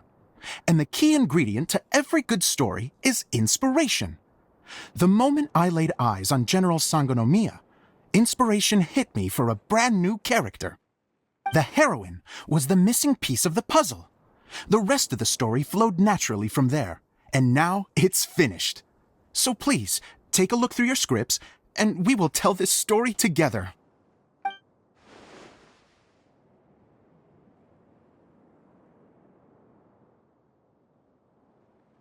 Well, is everything clear? Director Zosimos, how do you pronounce this word? Let me see. Ah, that's sojourn. It means to stay for a while. This is a very cute moment, so let's make sure that comes through in the performance. Oh, wait! There's another word I don't know here. It's okay, Klee. We can go through your lines together a few more times after this meeting's over. That would be most appreciated, Kaya. I had a feeling about you, actually. You seem to know a thing or two about character acting. Tell me, have you acted before? You're too kind. It's all in the script, really. It just rolls off the tongue. Oh, you think so? Well, you definitely have a knack for it. I've actually been looking out for someone with your talent. If I make it as a big-time director, then I can see us working together for the long term. Be sure to stay in touch, okay? You and I are gonna go places. What can I say? Sounds good to me. Great. Fantastic.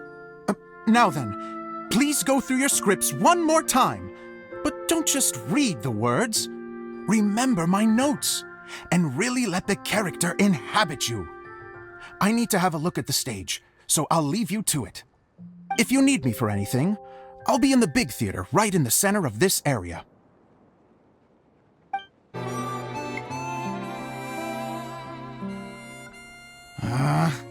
Where did it go? I put it right here. Hey, Zosimos! What you up to? Oh, it's you two. Please, come here. Feast your eyes on this stage. I designed it myself. So, directors have to design the stage too? Oh, I'm no ordinary director. I take a more holistic approach. Directing, script writing, stage design, I do it all. Sounds like a lot of work. Adia wouldn't be able to handle that kind of job. Adia has her work cut out for her too, you know. She's my one and only member of the audience, though she often criticizes my shows. Well, she just says what she thinks. You don't know how to write, or this is getting ridiculous. I think it's because I use preprints in a way that she feels goes against what they're intended for.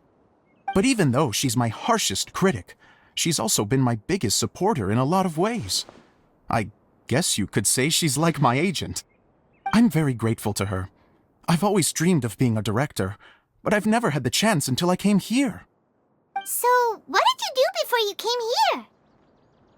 Like I said, I dreamed. From a young age, every time I came home after a show, I'd go over the story again and again in my mind. Growing up, my biggest aspiration was to be a director. Unfortunately, I couldn't offer much beyond my practical skills, so I ended up spending most of my time as a prop designer and doing a bit of set design on the side.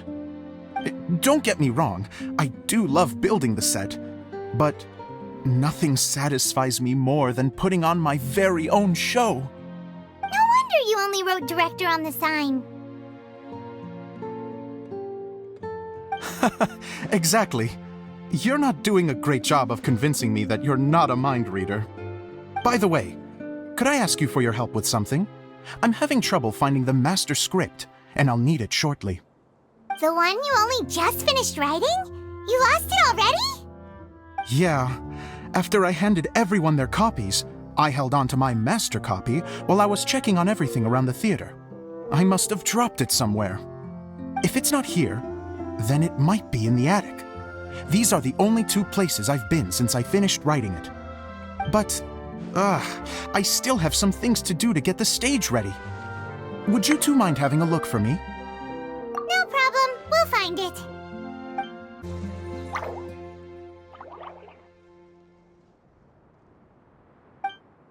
Wow. This is a lot of scripts. Looks like the water droplet has been managing them for the director.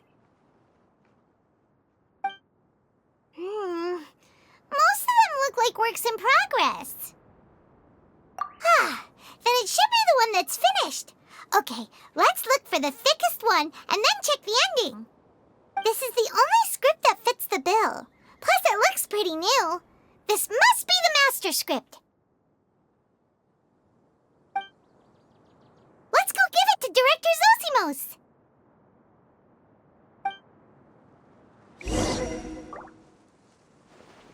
Zosimos, we got your script! Ah, thank you. That's a huge help. I'm running out of time here. There's no way I'll be able to fix everything up perfectly. We may just have to wing it. Anyway, the stage is secondary. The performance is what really matters. Things can always go wrong on stage, but as long as the show goes on, it should be fine. You don't sound very confident in what you're saying. It's true. I realize now that a show is the art of the unknown. Even if you have the same actors performing on the same stage, the performance will be slightly different every time. Those subtle differences are what make each performance special. Okay, one last request. Traveler, you can enter the preprints, yes? The truth is that my sets are composed entirely of preprints. First, I use materials to make the objects. Then I take those objects and turn them into the preprint. Now, of course, preprints are really meant for making objects to furnish the domain. So using objects to create preprints is, strictly speaking, the reverse of what this is intended for. But Edea said that if this is what I really want to do, she's not going to stand in my way. So that's what you meant earlier. Okay, well, what do you need us to do? I'd like the Traveler to go into the preprint set and help move props around during the performance. The reason is, Oh,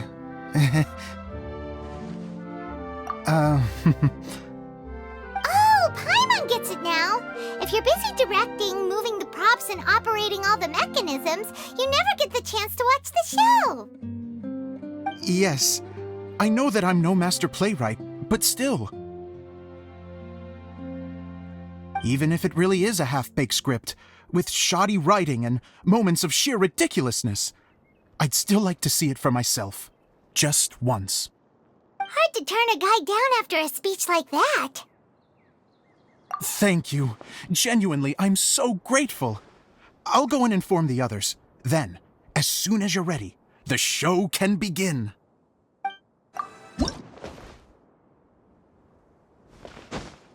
Long, long ago, there was a great thief.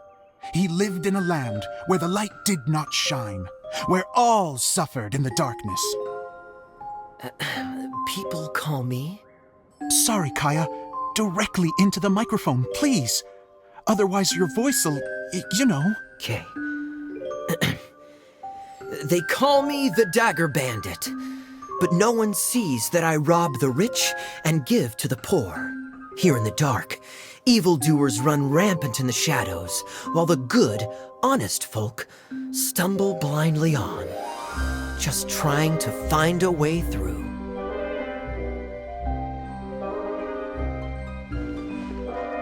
As the bandit brooded, suddenly the world was inexplicably changed as a single star appeared on the horizon and flew across the sky. Traveler, stomp on that movement mechanism in front of you.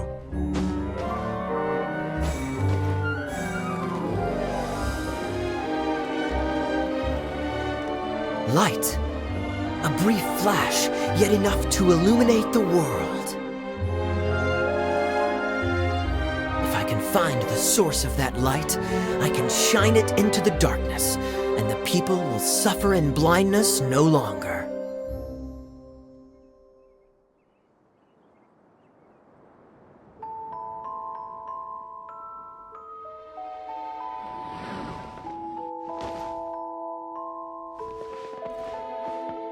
Without a moment to spare, he set off to follow the star's course. All the while, the star kept moving through the sky. Traveler, the star kept moving through the sky.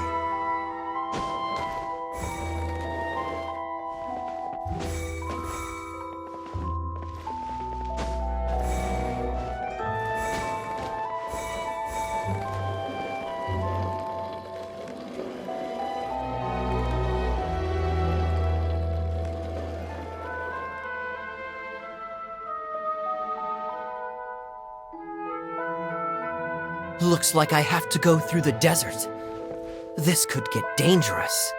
If everything he'd heard was to be believed, the desert ahead was a no-man's land filled with horrors. Worse still, the star had landed in the most difficult-to-reach location, surrounded by sheer cliffs. But he was determined to press onward.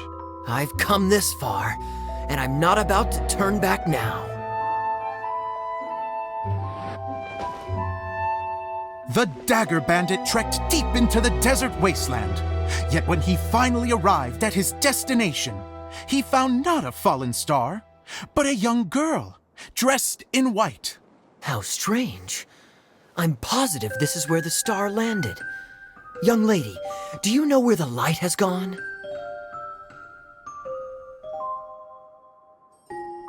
The girl replied, Traveler from afar, the light you seek is only a bottled flame. But the flame has now died, and its light is long gone. A bottled flame? Yes, it was a gift from another. And so, the girl began to tell the story of how the bottle came into her possession. The girl hailed from a kingdom that sat atop the waterfalls. But when the reigning dynasty fell and a new one seized power, she and her people fled for their lives. A thick fog began to fill the air as she made her way through the forest, and dense thickets tried to block her path. There is a mechanism down there that you can press to retract the thicket board below the stage.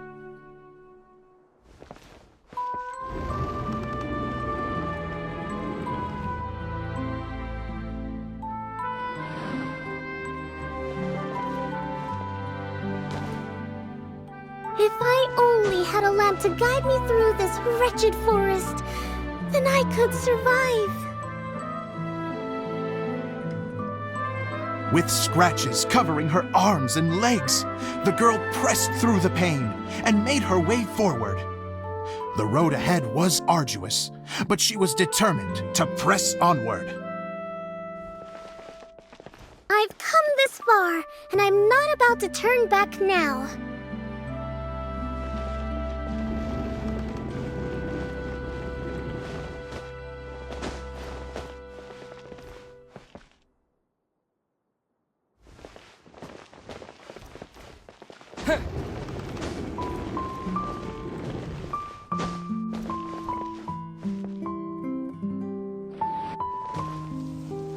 But just as she was drawing near her destination, a huge stretch of thorns and brambles suddenly came into view.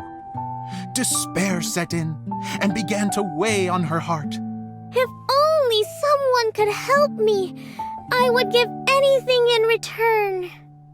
The girl's heartfelt wish in her moment of desperation did not go unheard. Wait! There's no mechanism for the final thicket! Ugh, I must have forgotten to check those boards. According to the story, those thickets should be gone from the stage now, right? Yes, total oversight on my part. Ugh, what a pain. I can help! Traveler! Cat!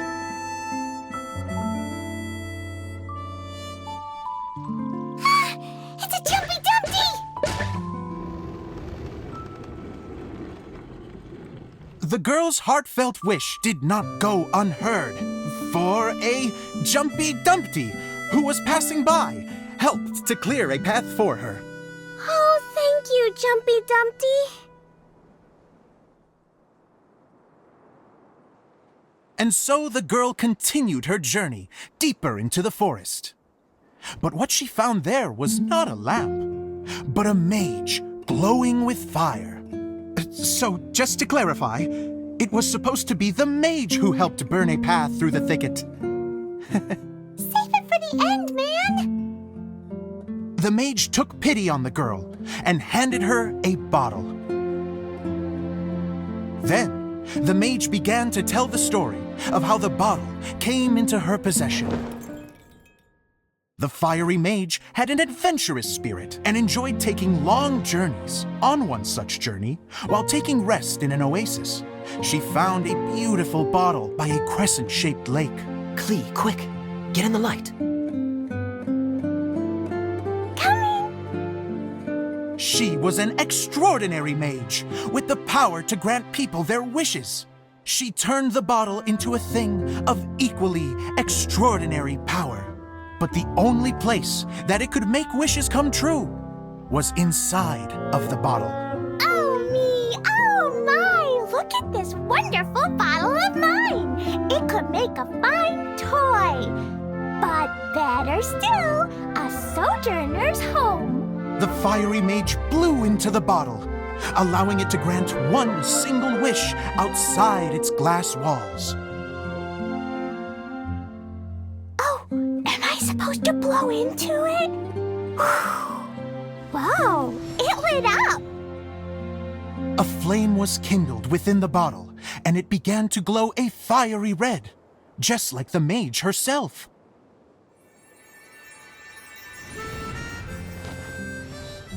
After the mage finished telling her story, she disappeared, leaving only the bottle behind.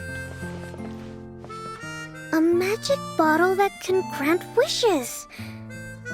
Then I wish to leave this place and go somewhere where no one will ever find me again. And then? The bottle seemed to softly inquire.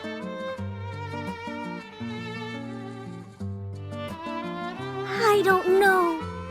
The flame in the bottle faded as the girl's single wish was granted, and she found herself in the middle of the desert, far away, where no one could ever find her.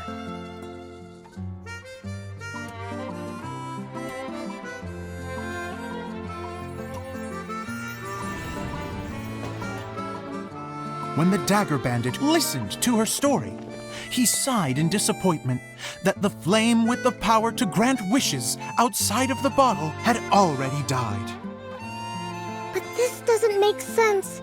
If it truly granted my wish, then nobody should have been able to find me here.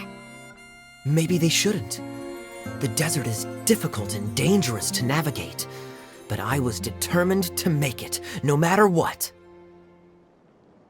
Then take this bottle with you for your trouble. It may be able to grant you your wish, though sadly, only within the confines of the bottle itself. All I wish for is light. Honoring the bandit's request, the girl wished for light inside the bottle, and sure enough, it lit up. They found that while the light was only generated within, it could nonetheless shine through the glass and reach anywhere in the outside world.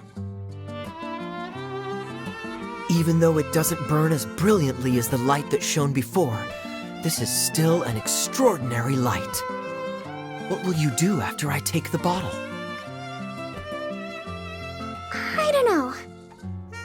Well, then maybe you should come back with me.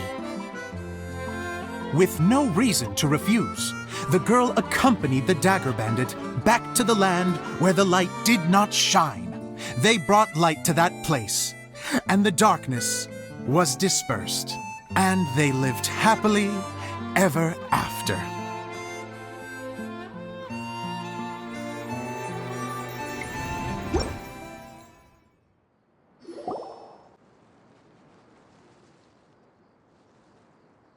And we're done!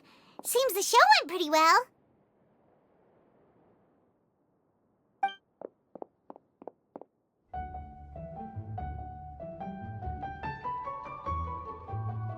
Mr. Honorary Knight!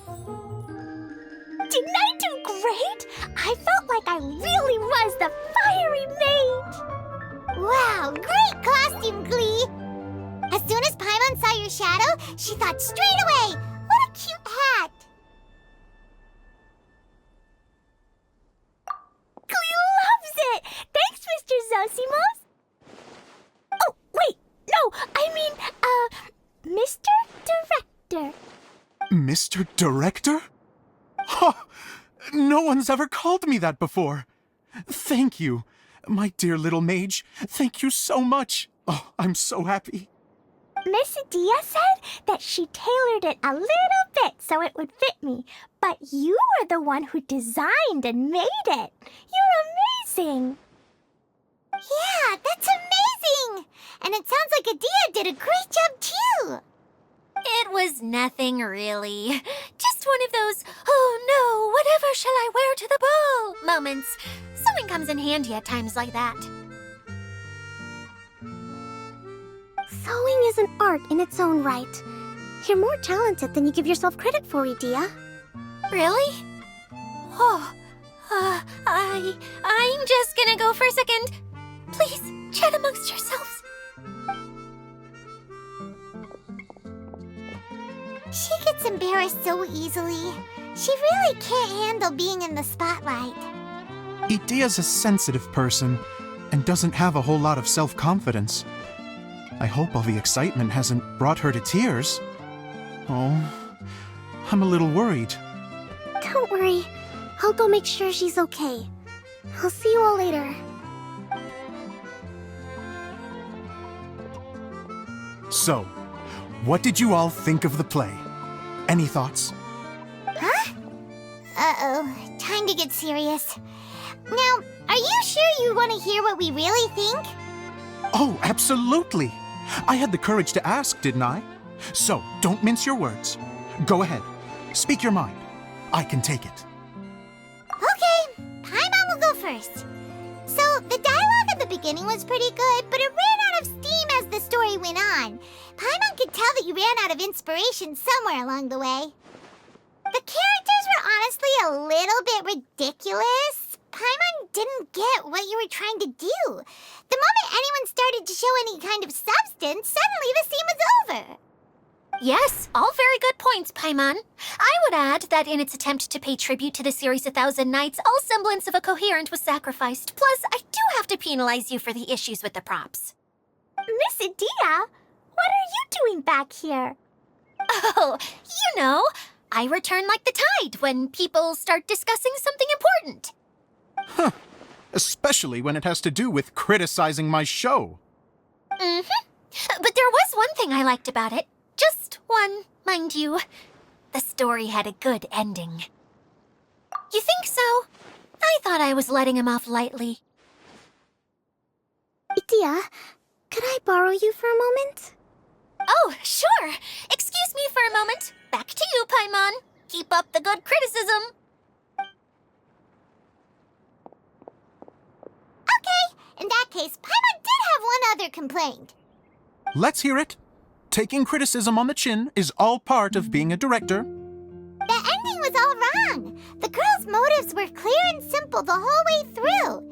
It was kind of jarring when all she had to say was, I don't know. And doesn't anyone else find it weird how her whole community was on the run, but she was only looking out for herself the whole time? I'm fine. I'm not going to improve without feedback. I also learned a lot this time with the chance to be off stage. To be honest, it was a dream come true. What a great attitude. You don't seem upset at all by our comments. I wouldn't say I'm completely unaffected, but you're only speaking the truth. They're all very valid points. Still, now that Paimon thinks about it, you did finish the script in a bit of a rush. Maybe we were being a little too hard on you. That's perfectly fine. Nothing is as important to me as my work on the stage. We all use our imaginations when we're kids, right? I used to play with dolls and my own cardboard cutouts by the light of an oil lamp. The shadows would come to life and dance on the walls. I never got tired of it. Fast forward to now, and in many ways, I'm still that same little kid, lying on his bed, making sound effects. And I get the same joy from running a show now as I did in my little bedroom theater. Of course, a director can accomplish nothing without a cast and crew. So on that note, I want you to all know that I am eternally grateful to each and every one of you. Hey, don't mention it. We had a blast. Okay, here, take this. Your component, as promised. It's the bottle from the show! The one that lit up when I blew into it. That's right. Can you guess the secret behind why it lights up? Oh, maybe there's an invisible fairy inside that opens its eyes when you blow into it. Bingo! You guessed it. That should do the trick. Oh, wait, this needs tightening up a little. Hold on, this will only take a second.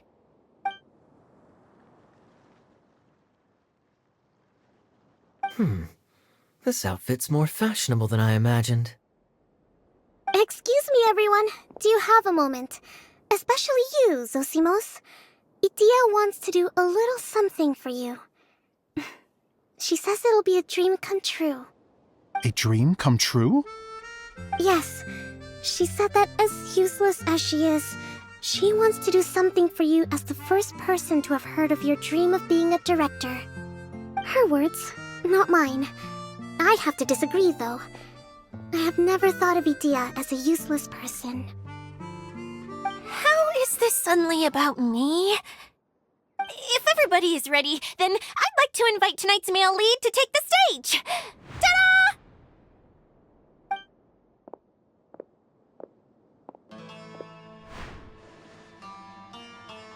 Wow!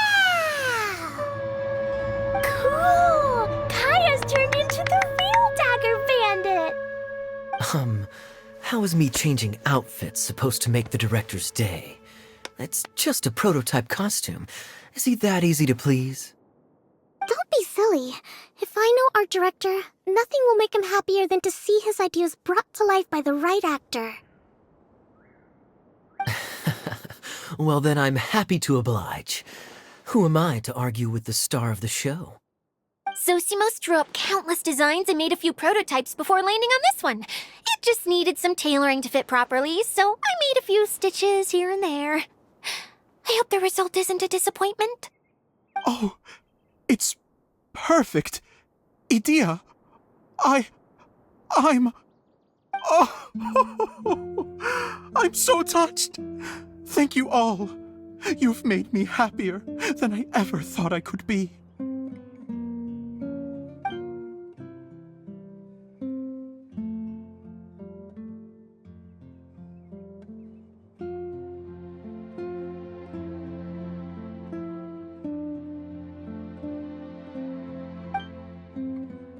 How are you doing? Recovered? Oh, I'm good. Thank you again, Idia. Oh, please, don't mention it. Well, now that we have the final component, it's time to say goodbye for now. Let's head to the core of the Valyria Mirage and get this place fixed up. Can I keep wearing my costume? Please do, by all means. Both of you can keep your costumes. It seems only fair. Yay! Kaya, keep wearing yours too. It looks amazing. I agree with our mage. I'm sure it's not every day you get to play such an unforgettable character. Sure. I think I can be a bandit for a little longer. Bye-bye, Mr. Director. Take care, my dear friends. Oh, Eula and Kale, you got back before us. Yes. Idia had the water droplet send us a message just as the show was coming to an end, so we came back here to wait for you. How is Lessig doing? He finished all the maintenance work, but it took a lot out of him. He's now fast asleep in his room. Oh, I feel a little guilty. Consider it his atonement. It's only fair that he had to do something constructive before being able to sleep soundly. Seriously, don't waste your concern on him. If you say so. Okay, without further ado, let's go and fix the domain! Isn't this where we first met Water Droplet? Correct! The core of the Valyria Mirage is the largest streaming projector of all, and this domain is one gigantic preprint. Whoa, so everything we've seen is created by this? That's incredible!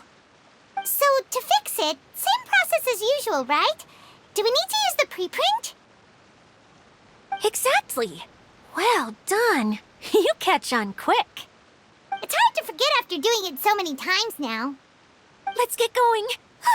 This is the final step. Yay!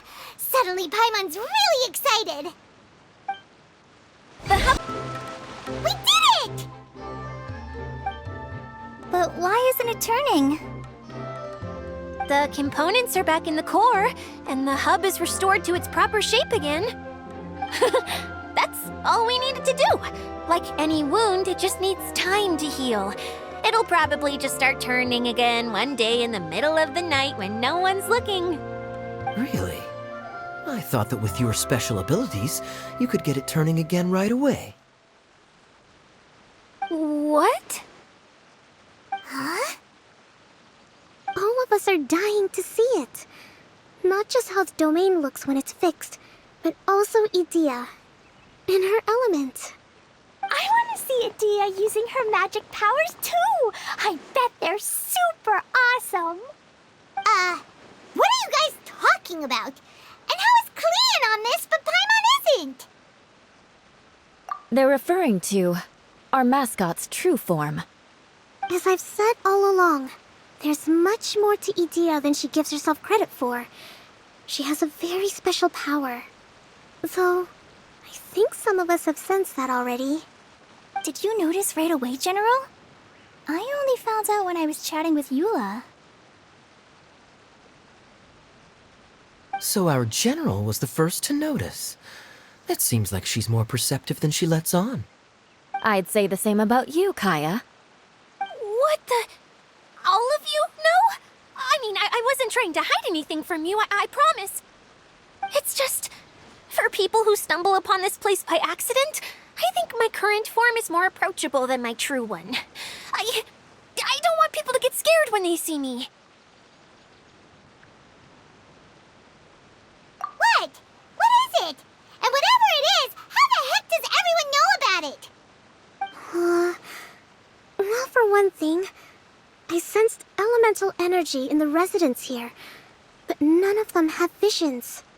Then my mind started to wander as I was reading a storybook, and suddenly, I had a thought.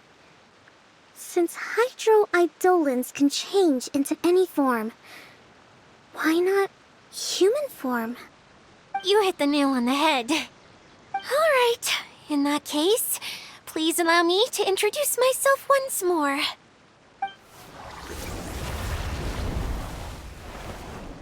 I am an Oceanid who was exiled here when the former Hydro Archon passed away. My name is Adia. Wow, Adia! You're so pretty! Now that I'm in my true form, I suddenly feel a little embarrassed talking to you all. You look stunning. You should be flaunting this look at every opportunity. Oh, come on. I'm too shy. Wait, so does this mean that all the people we met in here are actually... I'm guessing that the human counterparts to these hydro alter egos are long gone. That's right. When they wanted to leave, I took them to the edge of the desert. The components are, in fact, gifts that they gave to me before they left. But I'm always curious about what brings people here, so I used the streaming projector to bring their wishes to life. The power to grant wishes, but only within the confines of the bottle. Exactly. It's a truly extraordinary light. I've just realized something. When the components fell from the core, it appeared as if they had returned to their respective owners. But actually, it was after the components landed where they did that their owners and the things associated with them arose around them to form the different zones. So now that the components have been retrieved, does that mean that all those things are gone? Don't worry, they'll be quite safe. As long as I remember them, they'll never disappear. However much we might criticize each other or get into scuffles, in this mirage, they will always be my friends. I had so much fun in the choo-choo cart and hanging out with Mr. Director. I'll never forget them either. Me neither. I'll always remember my adventures in this fantasy land. Very good. But it's probably time I set this wheel in motion. This one's all yours, Adia, our magical mascot. Please work!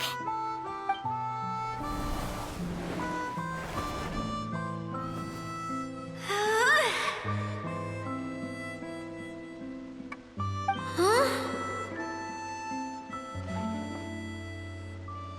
Huh? That's strange. Nothing happened. Has it lost some power because of the incident? Oh, crumbs! Not now! Not right off the back of everyone putting me on a pedestal and me acting like this was going to be my big moment!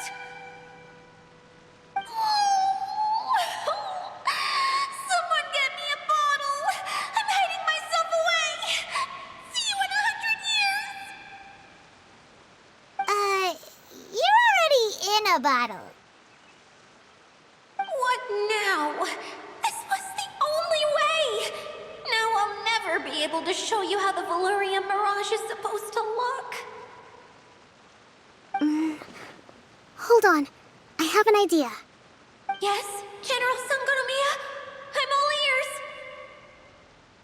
If it's okay with you, would you let me borrow the Shinro casket from the domain's core? Ah, the Shinro casket. That sounds familiar. 1 second. Here. Is this it? Wow! A huge shell! It's the relic that Kokomi mentioned earlier! So this is where it's been hiding! It was once a ritual vessel used for making offerings in the Moun Shrine. It's made from the remains of a yokai called the Shinkiro, and it can listen to the wishes of those who come to pray to build up Shinki, which gives it its power. Several centuries ago, the relic was lost when the last prefect of Yashiori died in battle. Its final resting place was unknown. The pearl that goes with it should be able to sense the casket's location. But when, unbeknownst to anyone at the time, the casket disappeared inside the core of the Valerian Mirage, the pearl's light died out. Huh? How come? Well, imagine it was a sound instead of light. If the room is too big, you can't hear anything from outside the door, can you? Oh, I get it now. The shell must have been having too much fun one day and got locked in the solitary confinement room. I understand now, too. The core has been wearing out recently. That's why you were able to follow the pearl all the way here.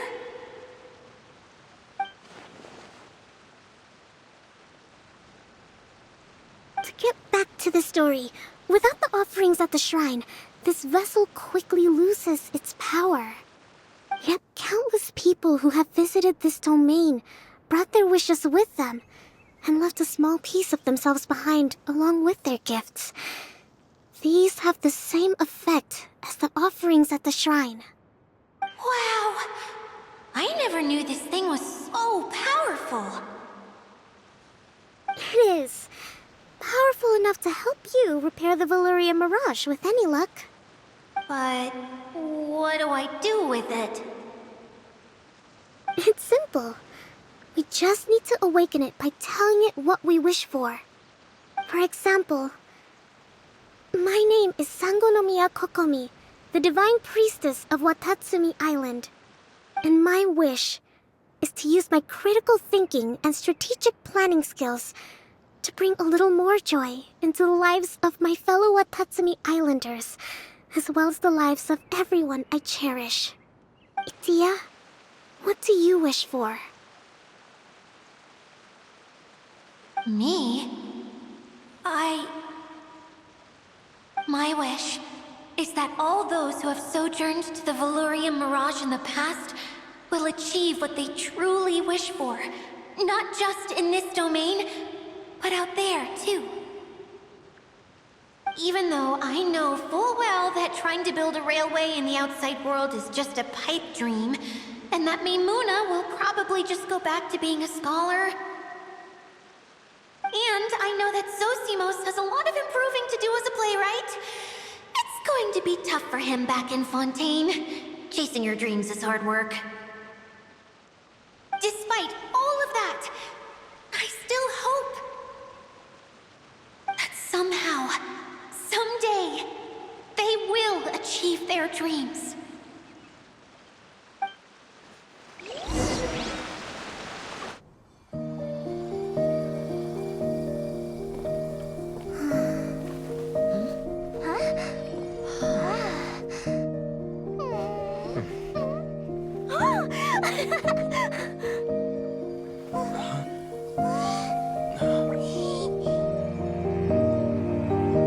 Okay, the combined power of our hopes and dreams is at your disposal.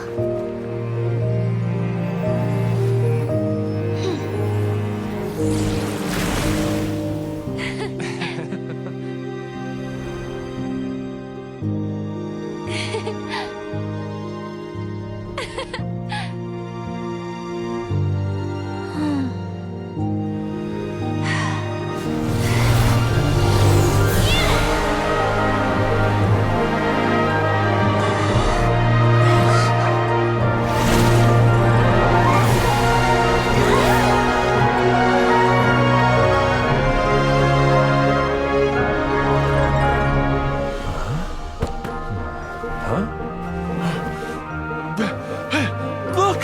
The wheel's been fixed!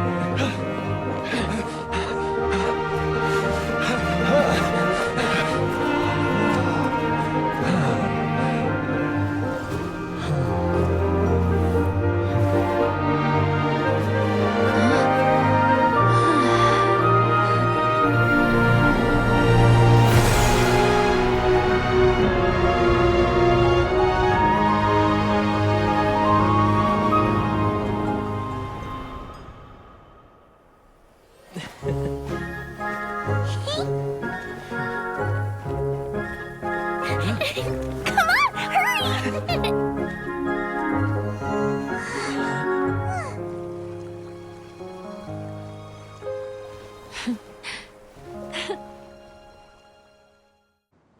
Yay! Dia, you're back to normal.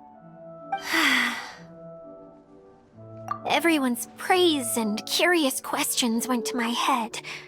I said so many things I'm so ashamed of, and I lost the courage to live on. Please don't say that. Yours was a noble wish. Yeah, and you weren't granting wishes for yourself. You did it for other people. I have friends like that too. Other people's hopes and dreams are what motivate them.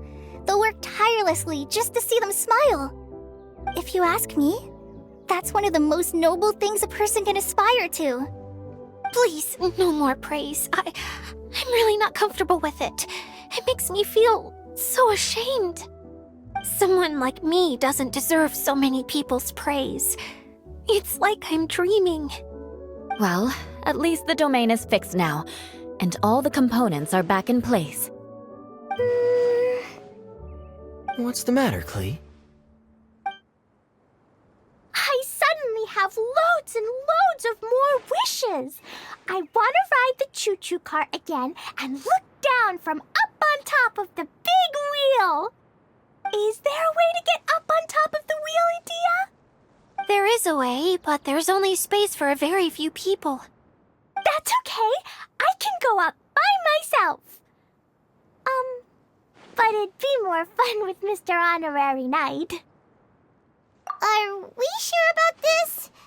It's so high. What happens if we fall off? Well, yeah, but Paimon's just worried for you. Don't worry, I'll be there to make sure no one falls off. I haven't been up there in a long time myself.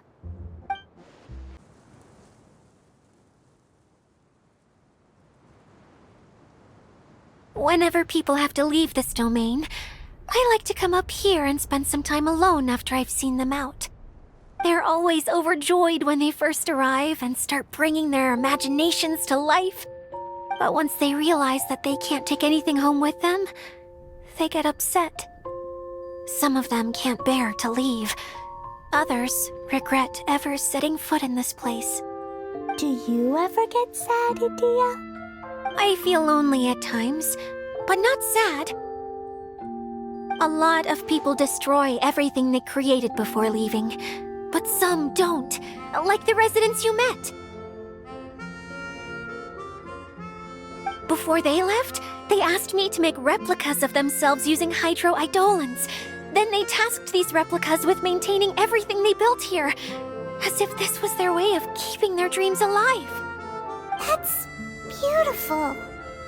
Yeah, I don't know how they're faring in the outside world, but just the thought that one day they might achieve their dreams and live on the outside just as their counterparts do in here, that's enough to make me happy. It feels like I'm here waiting for them in the future, where they've achieved everything they wanted. Really? I just think that every dream, every wish, is like a flame in a bottle. Whether someone is still working towards their dream or living it already, as long as whenever they think back to that spark of light within them, it still makes them smile fondly. That's all it takes.